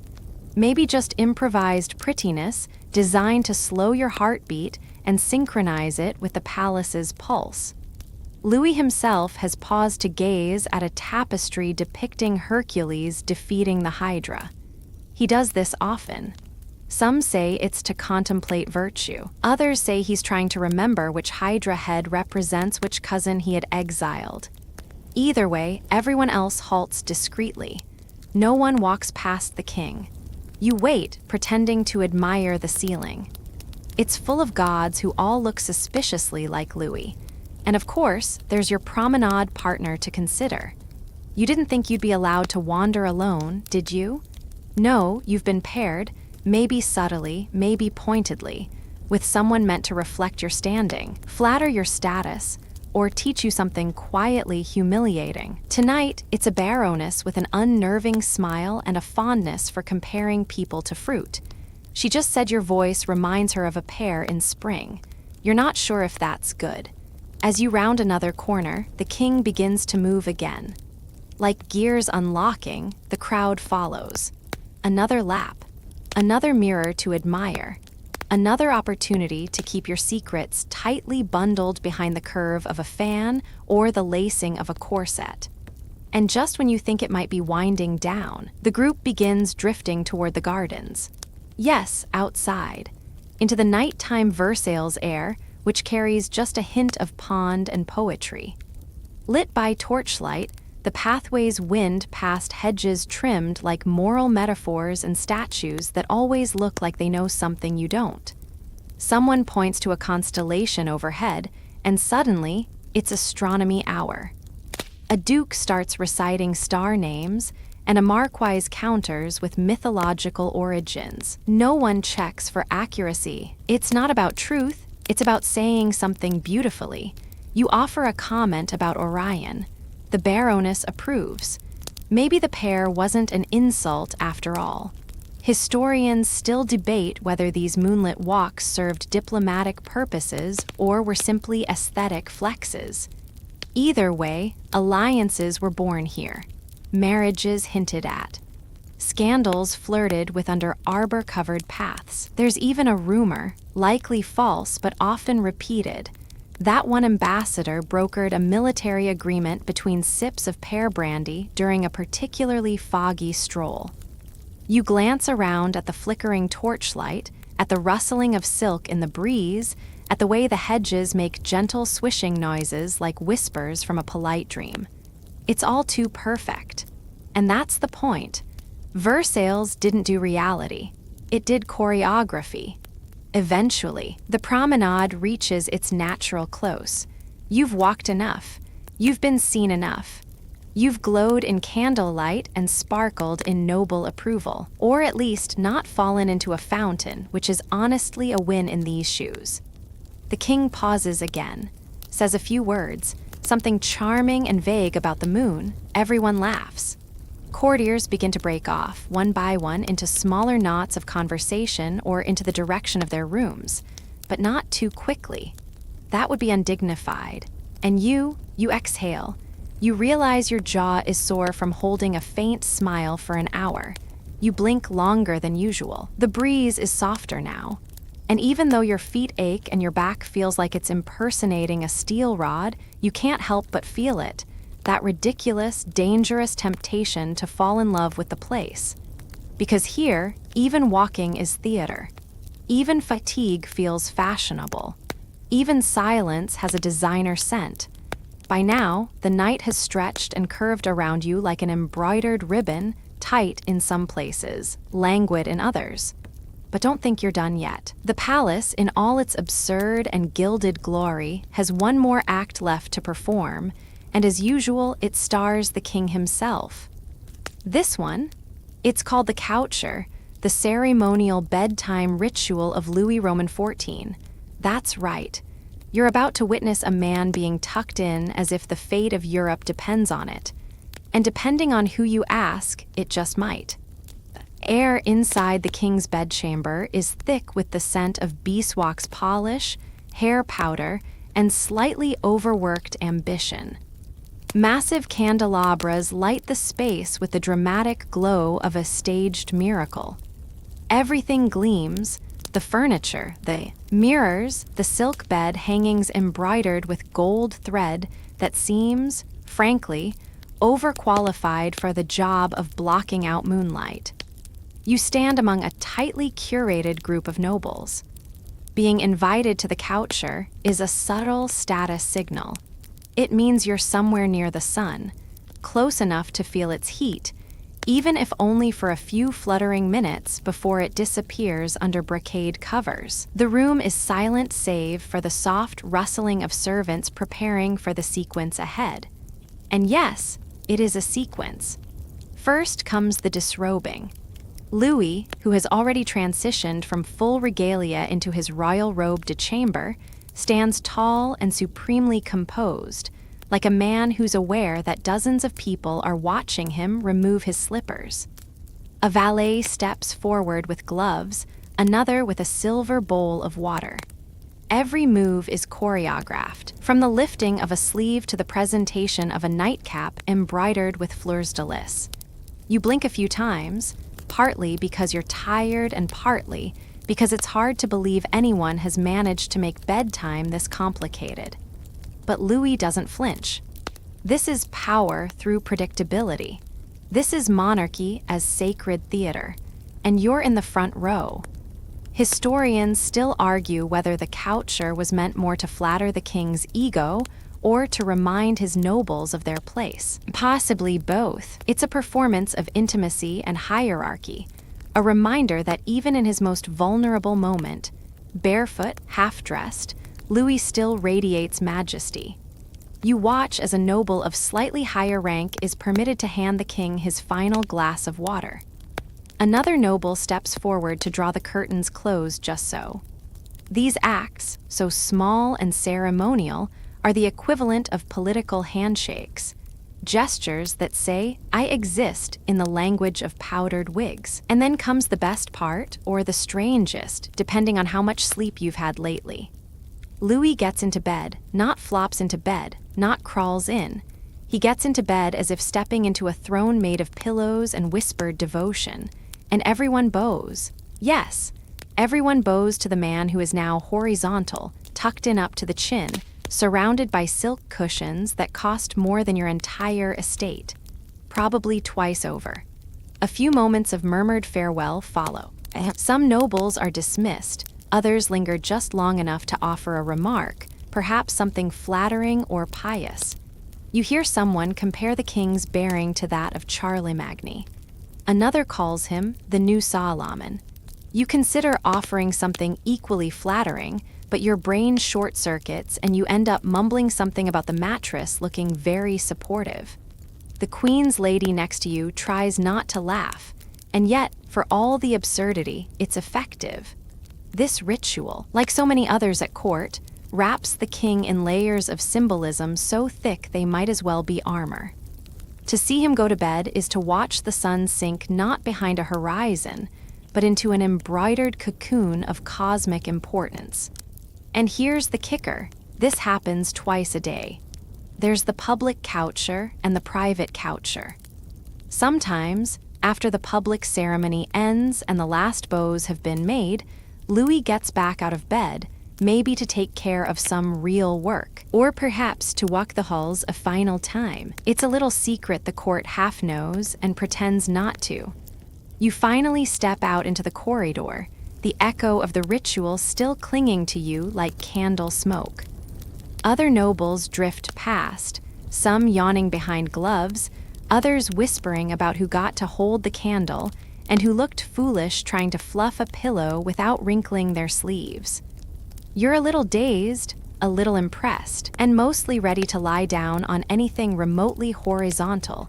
Even a pew in the chapel would do at this point. And now comes your own retreat. Your lodgings are somewhere on the palace grounds, unless you're lucky enough to have a chamber in the main building, which means you'll probably only have to walk through 6 hallways, 4 antechambers, and at least one conversation with a count who's had too much sherry. You reach your room. It is, by comparison, modest. Still grand, but modest. There's no audience for your bedtime. No valet tucks you in or offers ceremonial wine. You remove your shoes by yourself, a tiny scandal of independence. And as you collapse onto your mattress, made of fine linen and some suspiciously crunchy straw, you wonder how many of these rituals you'll remember in the morning. How many you'll have to repeat tomorrow. How many you'll try to avoid. There's a knock. A note is slid under your door. It's an invitation to a hunting breakfast 3 mornings from now. Signed in the sweeping hand of someone you met just twice. You smile, because at Versailles, even when the sun sets, the game never stops. One last thought drifts through your mind as you pull a blanket over your head and listen to the muffled laughter of courtiers still echoing down the gilded halls. You saw a man fall asleep like a god. You bowed to a yawn, and somehow it all made sense. In this world, where every moment is drenched in ritual and sequins and quiet desperation, even sleep is sacred. Tomorrow, you'll eat again, walk again, bow again, smile again, all according to the choreography you're just now beginning to learn. But for now, you let your eyes close to the scent of beeswax and candle smoke and far-off flute music. Because even here, even in Versailles, everyone has to rest sometime. Even kings. Especially kings. You wake up, if you can call that sleep, and before your brain has fully reassembled itself, a valet knocks to inform you breakfast is being served in the salon. You don't argue. At Versailles, you don't skip meals, not because you're hungry, but because every mealtime is a performance and your absence might imply you're sick, snubbed, or scandalous. And that brings us to something quietly hilarious about dining here. The menus, they weren't necessarily meant for eating. Sure, they looked edible, lavish pastries, towering meats, whole pheasants trussed in gold lace. But much of it was there to be admired, sniffed, and then completely ignored. That's not waste. That's theater. You enter the grand dining room, and the sheer visual volume of the food hits you like a velvet-covered wall. Long tables are buckling under the weight of food assembled less for appetite and more for aesthetic warfare. Swans. Yes, actual swans. Poached in rare spices, feathers lacquered with pearl dust, their necks twisted into elegant curves. Entire boars sit upright with jeweled apples clenched in their grinning teeth, more intimidating than appetizing. There are pies so large they contain other, smaller pies like culinary nesting dolls, and those smaller pies contain songbirds that may or may not escape when sliced. You catch the eye of another guest who gives you the faintest shrug, as if to say, "Don't eat the swan." Good advice. You load your plate with what looks safest, bread, maybe a spoonful of stew, and try to look deeply moved by the architectural feats of sugar and poultry surrounding you. Here's the unspoken rule. Eating too much of anything that looks too impressive is gauche. You're supposed to marvel at it, talk about it, ask whose estate supplied the lemons. But eat it? That's for amateurs and peasants. Historians still argue whether Versailles-style dining encouraged restraint or simply exposed who had self-control and who didn't. The king's gaze, even when absent, acts like a governor on everyone's appetite. You don't want to be the person who goes back for thirds on the truffle-glazed duck. The king, when present, eats moderately. He's known for liking simple dishes, roast meats, bread, vegetables, but simple is relative. His bread is custom-baked by a man whose entire job is crust management. His vegetables are arranged according to the humoral balance theory du jour, just in case his liver needs encouragement. And as you chew cautiously, you notice a curious thing happening around you. Many people barely touch their plates. Some pick at fruit with elaborate silver tongs. Others stare lovingly at marzipan sculptures of mythological scenes. Hercules defeating a lion made entirely of nougat, that sort of thing. And when servants eventually sweep the food away, the act is done with reverence, like closing a curtain at the end of a tragedy. It's not just about taste, it's about messaging. If you're seated near the king, it means you've arrived. If your spoon matches the handle curvature of the royal ladle, someone notices. If your powdered wig does not collect bits of pheasant tail as you lean toward a platter, you're doing it wrong. The politics of dining here are so layered that actual consumption becomes secondary. And let's talk about the substitution dishes, the ones placed as stand-ins for what could have been served, if only this were a less elegant, more savage time.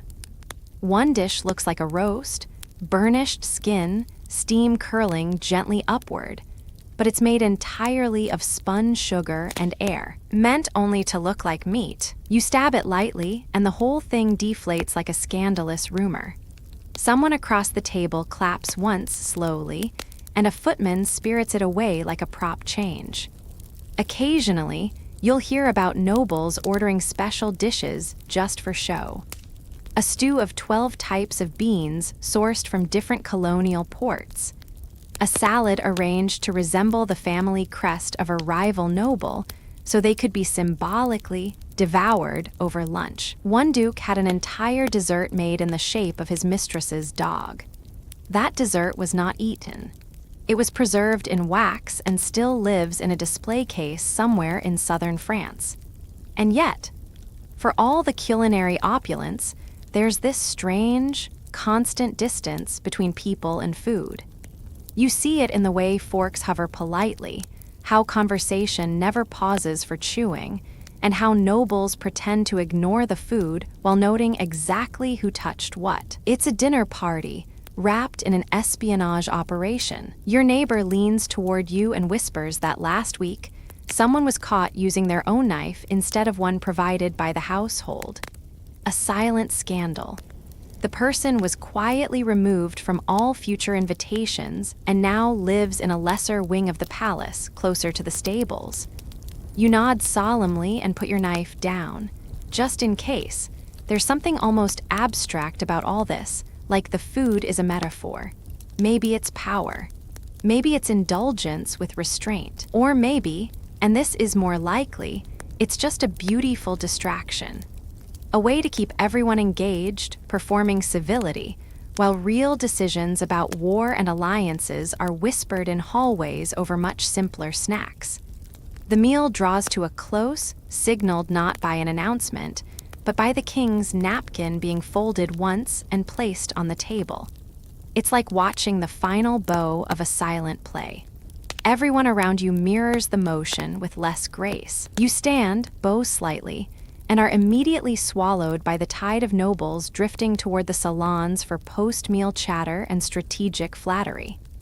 As you pass by one of the discarded tables, you catch a glimpse of an untouched parfait, layers of jewel-toned fruits and cream trembling under a dome of spun glass. It looks too perfect to eat, too fragile to last. You pause, consider, and decide to leave it be. Versailles doesn't need more metaphor. It needs more room for digestion. And so you float out into the corridor, your stomach lightly full, your mind swirling with images of pies that weren't pies, meats that were sculptures, and menus that were maps to social survival. You've eaten, but more than that, you've participated. And in Louis XIV's court, that's the real feast. You slip quietly from the dining room into the labyrinthine passages of Versailles, where the echoes of conversation mingle with the soft footsteps of courtiers and the distant clinking of crystal glasses. You're drawn now to the less obvious but equally demanding world of the palace, the art of the toilette. No, not the modern bathroom break, but the entire ritual of personal grooming, clothing, and presentation that in Louis XIV's court becomes a spectacle rivaling the theatrical plays on the stage. Every morning and evening, the king's appearance is meticulously curated by an army of attendants. This isn't vanity. It's politics, diplomacy, and status all sewn together with silk threads and powdered wigs. Imagine yourself seated in a velvet chair, surrounded by an entourage of hairdressers, perfumers, and tailors. You're watching as the king's hair, which is actually a wig crafted from real hair, is teased, curled, and powdered with such precision that it seems to float a few inches above his head. This white cloud isn't just fashion, it's a symbol of authority, a halo of aristocratic power. Historians still argue whether the extreme height of those wigs was intended as an intimidation tactic or merely a reflection of the emerging Baroque love for exaggeration and spectacle. The process can take hours, during which Louis sits perfectly still, eyes half closed, while attendants debate the right amount of pomade or the exact placement of a single curl. But here's the quirky twist. The king was rumored to have an obsession with personal scent, a fragrance so complex it took an entire wing of the palace's perfumers to prepare daily. Legend says he bathed only once a week, but made up for it by dousing himself in layers of cologne, musk, and ambergris. The smell was so potent it became a signature, a walking aura that announced his presence before he even entered a room. You're reminded of that one weird Instagram comment you saw recently about how someone's natural scent was just a cloud of expensive soap and hope. Well, Louis XIV's natural scent was the 17th century equivalent, except very expensive and carefully manufactured. Meanwhile, the process of dressing is no less an ordeal. His robes are masterpieces, embroidered with gold and silver threads, encrusted with gems and pearls. The colors alone, royal blue, deep red, and gold, are carefully chosen to broadcast his dominance. There's a science to it, an unspoken language where every stitch says something about lineage, power, or favor. The king's chamberlain oversees the dressing with the precision of a general commanding troops. Every fold, every clasp must be flawless because a single misstep could cause a ripple of gossip that spreads faster than a fire in dry timber. You witness a fascinating detail. The king's shoes, famously red and made of velvet, require their own footmen to slip them on each day. The color red is no accident. It's a direct symbol of royalty, power, and bloodline. Wearing red shoes is a statement, one that you can't help but admire as both bold and a little bit theatrical. The shoes themselves are so delicate they're never worn outside, only in the palace halls. This means that a stroll through Versailles is basically a catwalk where every step is measured, performed, and scrutinized. Historians still debate whether these sartorial rituals empowered the king by reinforcing his divine right or whether they trapped him in an endless cycle of performance, preventing any true rest or escape. You lean closer to a mirror, reflecting the powdered face of a nearby noble, and wonder if the elaborate makeup and wigs aren't a kind of prison too. A gilded cage crafted of silk and starch. Amidst the pomp, there's a human moment you catch, a brief sigh from the king as a wig pin pricks his scalp. It's a reminder that beneath the gold embroidery and delicate perfume clouds, he's just a man, one who wakes each day to become a symbol and must then endure the physical rituals that keep that symbol alive. His court watches, waiting for the flicker of a smile or a misstep, hungry for any sign of weakness or humanity. But he remains composed, a living statue animated by routine and ritual. The toilet is more than self-care. It's an ongoing declaration of power. And as you stand in the hallways watching courtiers mimic the king's style, you realize that everyone is part of this performance. Some play the leading role, some the understudy, but none escape the stage entirely. In Versailles, appearance is not just about looking good. It's the very air you breathe, the invisible thread that binds an entire kingdom together. So you take a deep breath, whether scented or not, and prepare yourself for the next act. Because at the court of the Sun King, the day is never just a day. It's a carefully choreographed parade of silk, powder, and whispered intrigues. And you're in the front row, clutching your place among the stars. You drift through the gilded corridors, the faint scent of orange blossoms and sandalwood trailing behind you like a whispered secret. It's time for the ritual of the lever, the grand ceremonial rising of Louis Roman XIV, a spectacle more elaborate than most modern-day red carpets. You probably won't survive the sheer level of protocol required here, but that's part of the thrill. The lever isn't just the king waking up.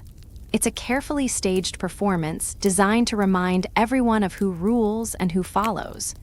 You watch as courtiers, in perfectly coordinated choreographies, prepare themselves to witness this moment that's part theater, part spiritual awakening. The king's bedchamber itself is a scene of divine opulence. A gigantic canopy, bed embroidered with gold thread, surrounded by an array of attendants ready to assist. You imagine the sunlight filtering through the heavy curtains, casting a golden glow on the silken sheets, while the king slowly emerges from his slumber.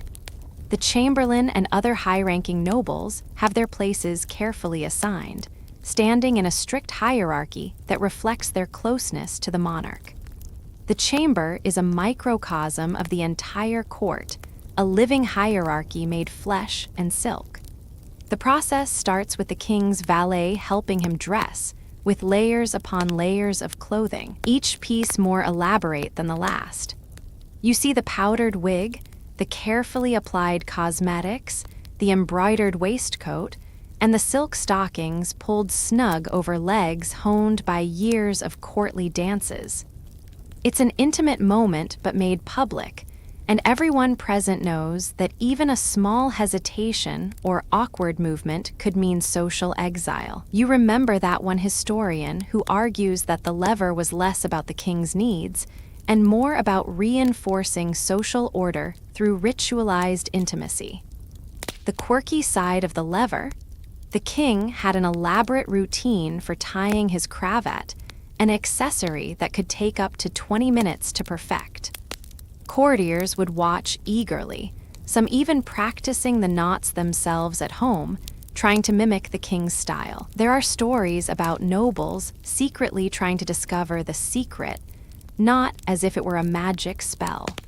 Whether this mattered to anyone beyond fashion is still debated, but it's a charming glimpse into how even the smallest details held enormous importance. You try not to laugh picturing a group of aristocrats nervously knotting scarves in dimly lit chambers.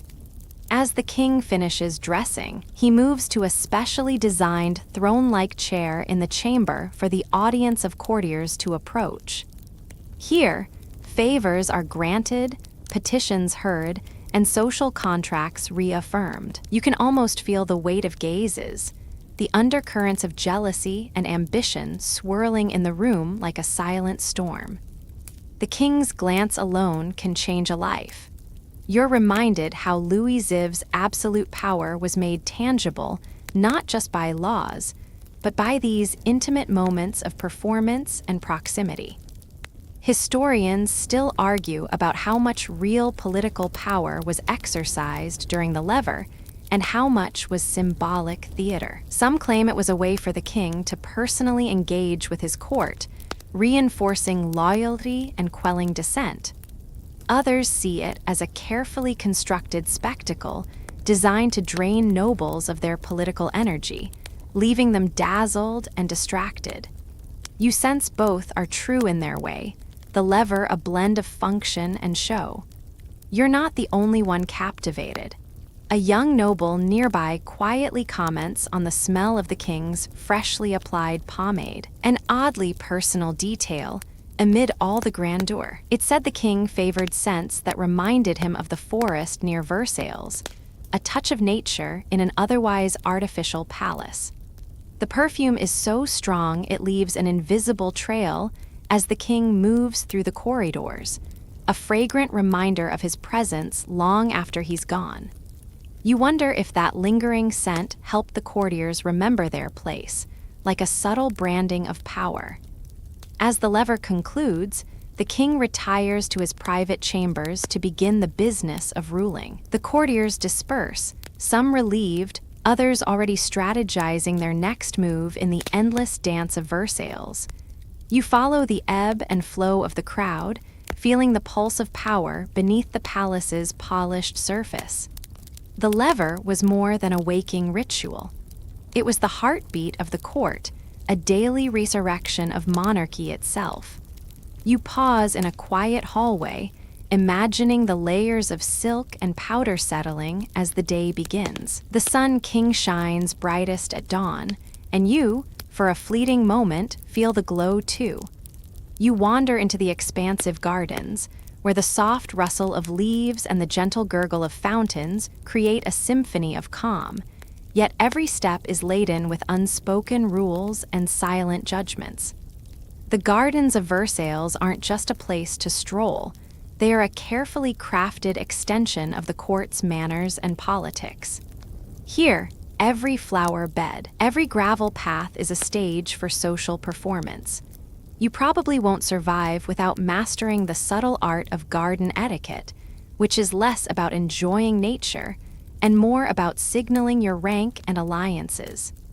The famous fountains aren't merely decorative, they're marvels of engineering and symbols of Louis XIV's control over nature itself. The water jets dance and sparkle under the sun, much like the courtiers vying for the king's attention. Historians still argue whether the immense cost and complexity of these fountains were justified by their political and symbolic value, or if they were extravagances that drained the royal treasury without real gain.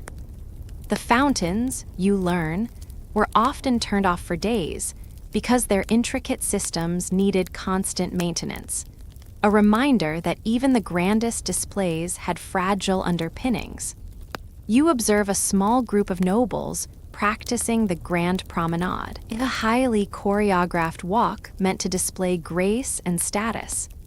Every gesture, every nod is calculated.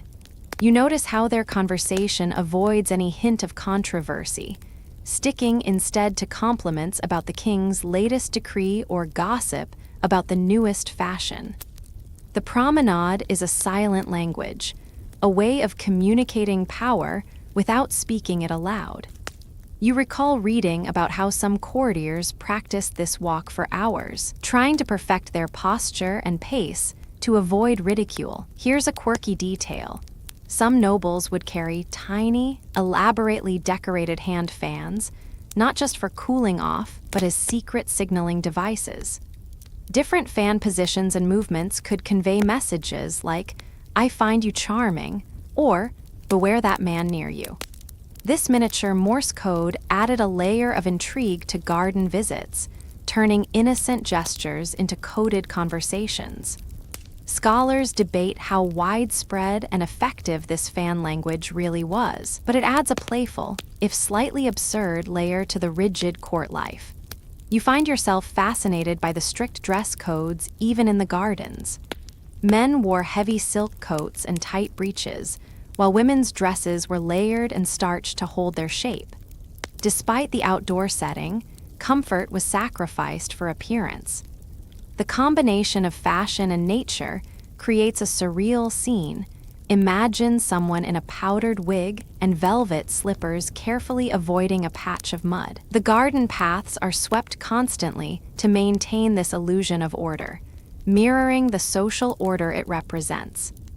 Amidst the clipped hedges and sculpted trees, you hear a rumor about the king's penchant for surprise visits to his courtiers' homes within the estate. These unexpected appearances were a test of loyalty and readiness, forcing nobles to maintain impeccable manners and appearance at all times. It's said the king's presence could turn a casual garden party into a nerve-wracking display of flattery and grace under pressure. You think about how exhausting it must have been to live in constant readiness for royal scrutiny. Historians still debate whether these garden rituals helped Louis Roman XIV maintain control by encouraging loyalty through spectacle, or if they fostered an atmosphere of paranoia and superficiality. You feel both sides have merit. The gardens are both a playground and a prison. You spot a bird flitting through the manicured trees, a small reminder that nature, despite the king's control, still retains its freedom. As you leave the gardens and step back into the ornate palace halls, you carry with you the scent of fresh blossoms and the weight of countless unspoken rules. The gardens, like the court itself, are a carefully tended performance, where every step, every glance is a dance toward survival. And just like the flowers, the courtiers bloom only under the right conditions: sunlight, water, and a steady hand guiding their growth. You pause, feeling the softness of the gravel beneath your shoes, the cool breeze teasing your hair. The gardens whisper secrets of power, beauty, and delicate balance. And you know that in this world, even the smallest gesture can carry the weight of a kingdom. You drift into the grand halls of Versailles once more, where the echoes of music and laughter swirl like a gentle fog around the towering mirrors and gilded moldings. Tonight is the occasion of a masked ball, a highlight in the social calendar where anonymity and intrigue mingle beneath ornate chandeliers. You probably won't survive without a mask, a carefully chosen costume, and a deep understanding of the court's intricate social dance. Masks here are not just disguises, they're invitations to play with identity, power, and desire within the strict confines of etiquette. The ball begins with the entrance of the king himself, resplendent in a costume glittering with jewels and embroidery. His mask, a masterpiece of craftsmanship, hides his features, but reveals his rank through subtle details known only to insiders. Historians still argue whether these masked balls were genuine escapes from court rigidity or clever extensions of the spectacle that kept nobles forever performing. You watch as courtiers curtsy and bow, their eyes flickering with a mixture of awe and calculation. A quirky fact: some masks incorporated tiny mechanical devices, like blinking eyes or miniature bells, that added a playful, even mischievous, element to the festivities. These little contraptions were the Renaissance tech of their day, turning the wearer into a moving spectacle. You can't help but imagine a noble accidentally setting off a bell mid-waltz, causing a ripple of laughter. Scholars debate how common these gadgets really were, but the idea adds a layer of whimsy to an otherwise stiff affair. As the music swells, couples take to the dance floor in precise, practiced movements. The minuet, a dance requiring perfect timing and posture, becomes a metaphor for the entire court. Every step is watched, every gesture scrutinized. You feel the pressure as if you're one of the dancers, knowing that a misstep could mean social disaster. The dance is a language, a silent dialogue of flirtation, rivalry, and alliance. You recall reading about nobles who hired private dance masters to ensure they never faltered under the king's gaze. The costumes themselves are stories, robes of velvet, silk, and brocade, adorned with feathers, jewels, and intricate lace. The colors chosen reflect everything from political allegiances to secret messages. Some courtiers wore symbols that only the initiated could decode, turning the ball into a visual puzzle. The king's own costume, famously sun-themed, reinforced his image as the Sun King, the center of all power and light. You notice how even the fabric seems to shimmer under the candlelight, a testament to the artisan's skill and the court's obsession with spectacle. Amidst the grandeur, you catch a whispered conversation about a recent scandal involving a masked lover and a misplaced letter. The court thrives on gossip, and the masked ball is fertile ground for rumors that can make or break reputations. You sense how masks offer freedom, but also fuel suspicion, creating a tension that keeps the night charged with excitement. Historians still debate whether these events genuinely allowed for freer expression or simply masked deeper social controls. You're struck by the contrast between the playful anonymity of the masks and the rigid hierarchies that underlie every interaction. The masks blur faces but sharpen social distinctions. You imagine the exhaustion of maintaining such a delicate balance between hiding and revealing, freedom and constraint. The ball is a night of possibilities and peril, where every smile hides a motive and every dance step is a calculated move. As the night deepens, you feel the weight of centuries pressing softly around you, the echoes of powdered wigs and whispered secrets. The masked ball is more than entertainment. It's a ritual of power, performance, and survival. And you, caught in its glow, understand that in Louis XIV's court, even a dance can change the course of history. You step quietly into the royal dining hall, the air thick with the rich aromas of roasted meats, spiced sauces, and freshly baked bread. The table stretches endlessly before you, a glittering array of silverware, crystal glasses, and delicate porcelain plates. Dining at Louis XIV's court is a grand performance, a test of manners as exacting as any royal decree. You probably won't survive without mastering the complex etiquette of who eats when, how to hold your fork, and the precise moments for conversation and silence. The king's table is a spectacle in itself, elevated on a dais and surrounded by courtiers arranged in strict order of rank. Louis Roman XIV dines publicly, making the meal both a social event and a political theater. Historians still argue whether these elaborate meals were genuine social gatherings or carefully choreographed displays of royal power and control. The presence of the king at the table reinforces his role as the center of the court's universe, the sun around which all must orbit. One quirky detail you notice is the use of finger bowls, small basins of water scented with rose petals, used to cleanse fingers between courses. It seems oddly delicate until you realize that many dishes were eaten by hand, and the finger bowl was a practical necessity dressed up as elegance. You can't help but imagine the awkward moments when a nervous noble drops a finger into the bowl, causing a ripple of suppressed laughter. Scholars debate the etiquette around finger bowls, but they remain a charming reminder of how practicality and pomp often intertwine. The seating arrangement itself is a puzzle. The highest-ranking nobles sit closest to the king, and even a single misplaced chair could cause offense or political fallout. You think about the hours spent deciding who sits where, balancing favors, family ties, and rivalries. The king's favorite dishes are served first, and courtiers strive to catch his eye with their refined manners and appreciative comments. The meal is as much about nourishment as it is about negotiation and display. You notice the complex rituals around the use of cutlery. Forks were relatively new to France at this time, and many courtiers struggled to master them properly.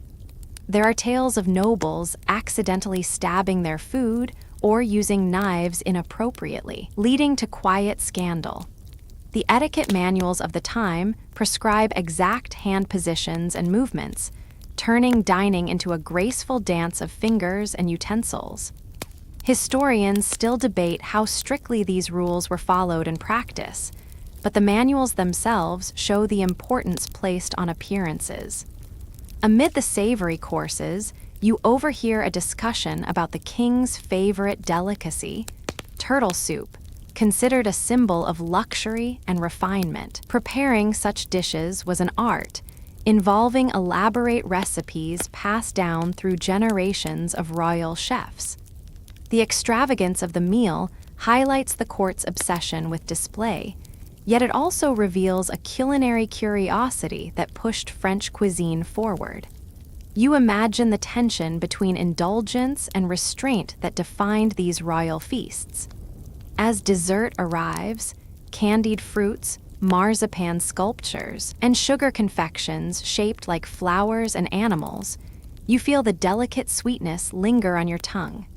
These edible works of art reflect the same precision and creativity found in every aspect of court life. The dessert table itself becomes a stage for conversation, a moment when guards drop and laughter quietly bubbles. You sense the relief in these softer moments after the strict formalities of the main courses. You pause, savoring the mingled scents and flavors, feeling the hum of quiet conversations and clinking glasses. Dining at Versailles is more than eating. It's a ritual that binds the court together, a sensory symphony of power, etiquette, and human desire. And as you sit at the long, glittering table, you realize that every bite, every gesture, is a step in the intricate dance of survival beneath the Sun King's gaze. You find yourself lingering near the royal chambers as twilight deepens, the flicker of candlelight casting long shadows on the tapestry-lined walls. The private life of Louis Roman XIV is a closely guarded mystery, wrapped in layers of ceremony and secrecy that define even the most intimate moments. You probably won't survive the unspoken rules about when and how to approach the king in his private quarters without a crash course in court protocol that's as rigid as the state itself.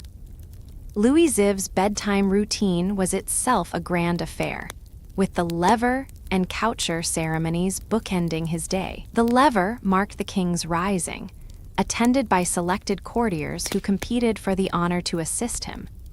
The coucher, his retiring for the night, was equally formal, a ritual filled with symbolism and hierarchy.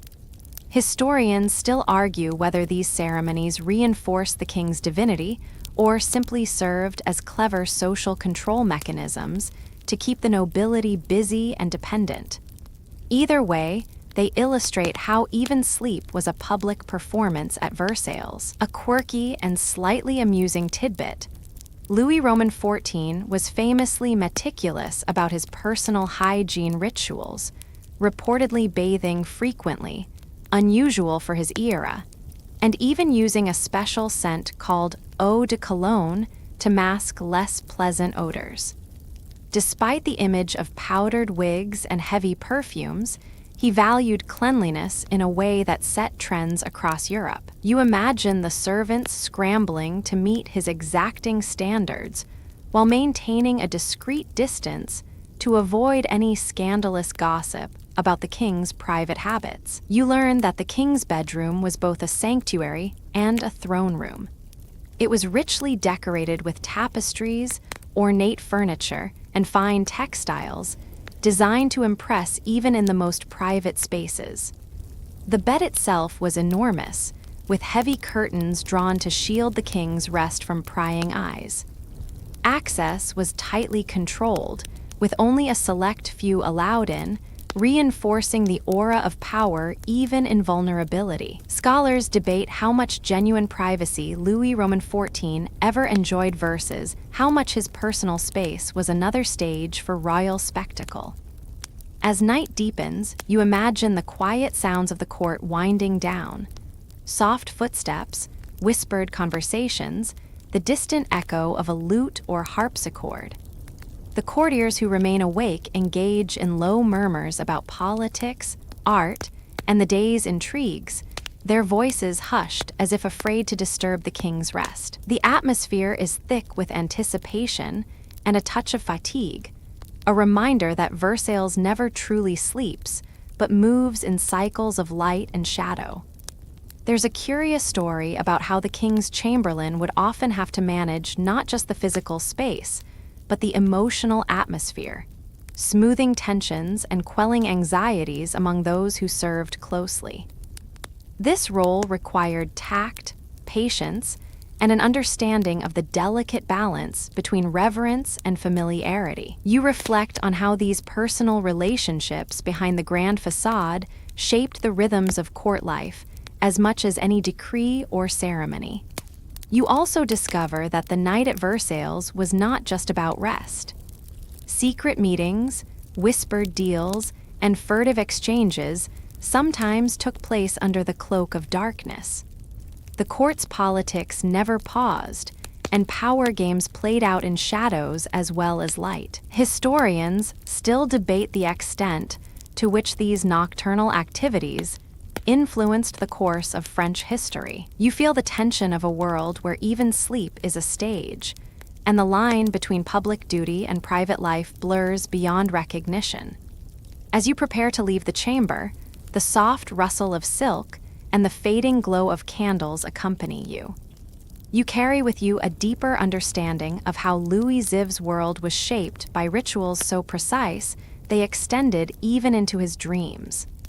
The King's Night is a final act in the endless play of power and performance that is Versailles. You slowly step away from the gilded halls, the flickering candlelight casting a warm glow that softens the imposing grandeur. The day's rituals, the intricate dances of manners, the whispered intrigues, they all blend into a tapestry of light and shadow that defines the court of Louis Roman XIV. Tonight, you carry the weight and wonder of a world where every gesture, every glance, every bite was laden with meaning and consequence. You probably won't survive without a steady heart and a keen eye, for the court's manners are a labyrinth as dazzling as they are dangerous. The etiquette of Louis XIV's court was not mere formality, it was the language of survival. You realize how deeply these manners shaped identity, hierarchy, and power, weaving a web that held the kingdom together and separated the worthy from the unwelcome. Historians still argue whether this obsession with ceremony was a brilliant strategy of control or an exhausting trap for those who lived within its gilded cage. Either way, it's clear that manners were as potent as armies or edicts in maintaining the Sun King's reign. You remember the quirky details, how a single misplaced fork could cause offense, or how a mask with a hidden bell might change the course of a conversation. The finger bowls scented with rose petals, the silent language of the minuet, the careful choreography of the lever and coucher ceremonies. They all reveal a court that was part theater, part battlefield, and entirely human. These customs, though foreign to you, pulse with the same hopes, fears, and desires that color every human interaction. As you reflect, you feel the slow fade of the day's spectacle, the lingering scent of lavender and amber, the distant murmur of a lute's last notes. The court's manners may seem rigid and daunting, but beneath the surface lies a fragile dance of connection and ambition, laughter and loneliness. You're reminded that history is never just facts and dates, but the lived experience of people navigating their world with all its complexity.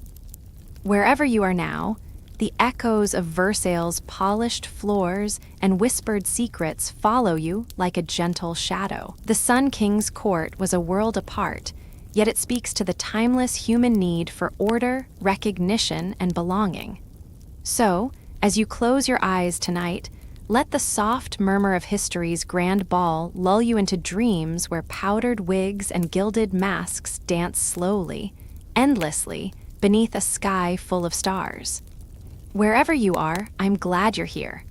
Let's take a moment to leave the noise of the day behind. Now, dim the lights, maybe turn on a fan for that soft background hum, and let's ease into tonight's journey together. Thank you for sharing this time with me, and remember, The manners of the past have shaped the stories of today, one careful step at a time.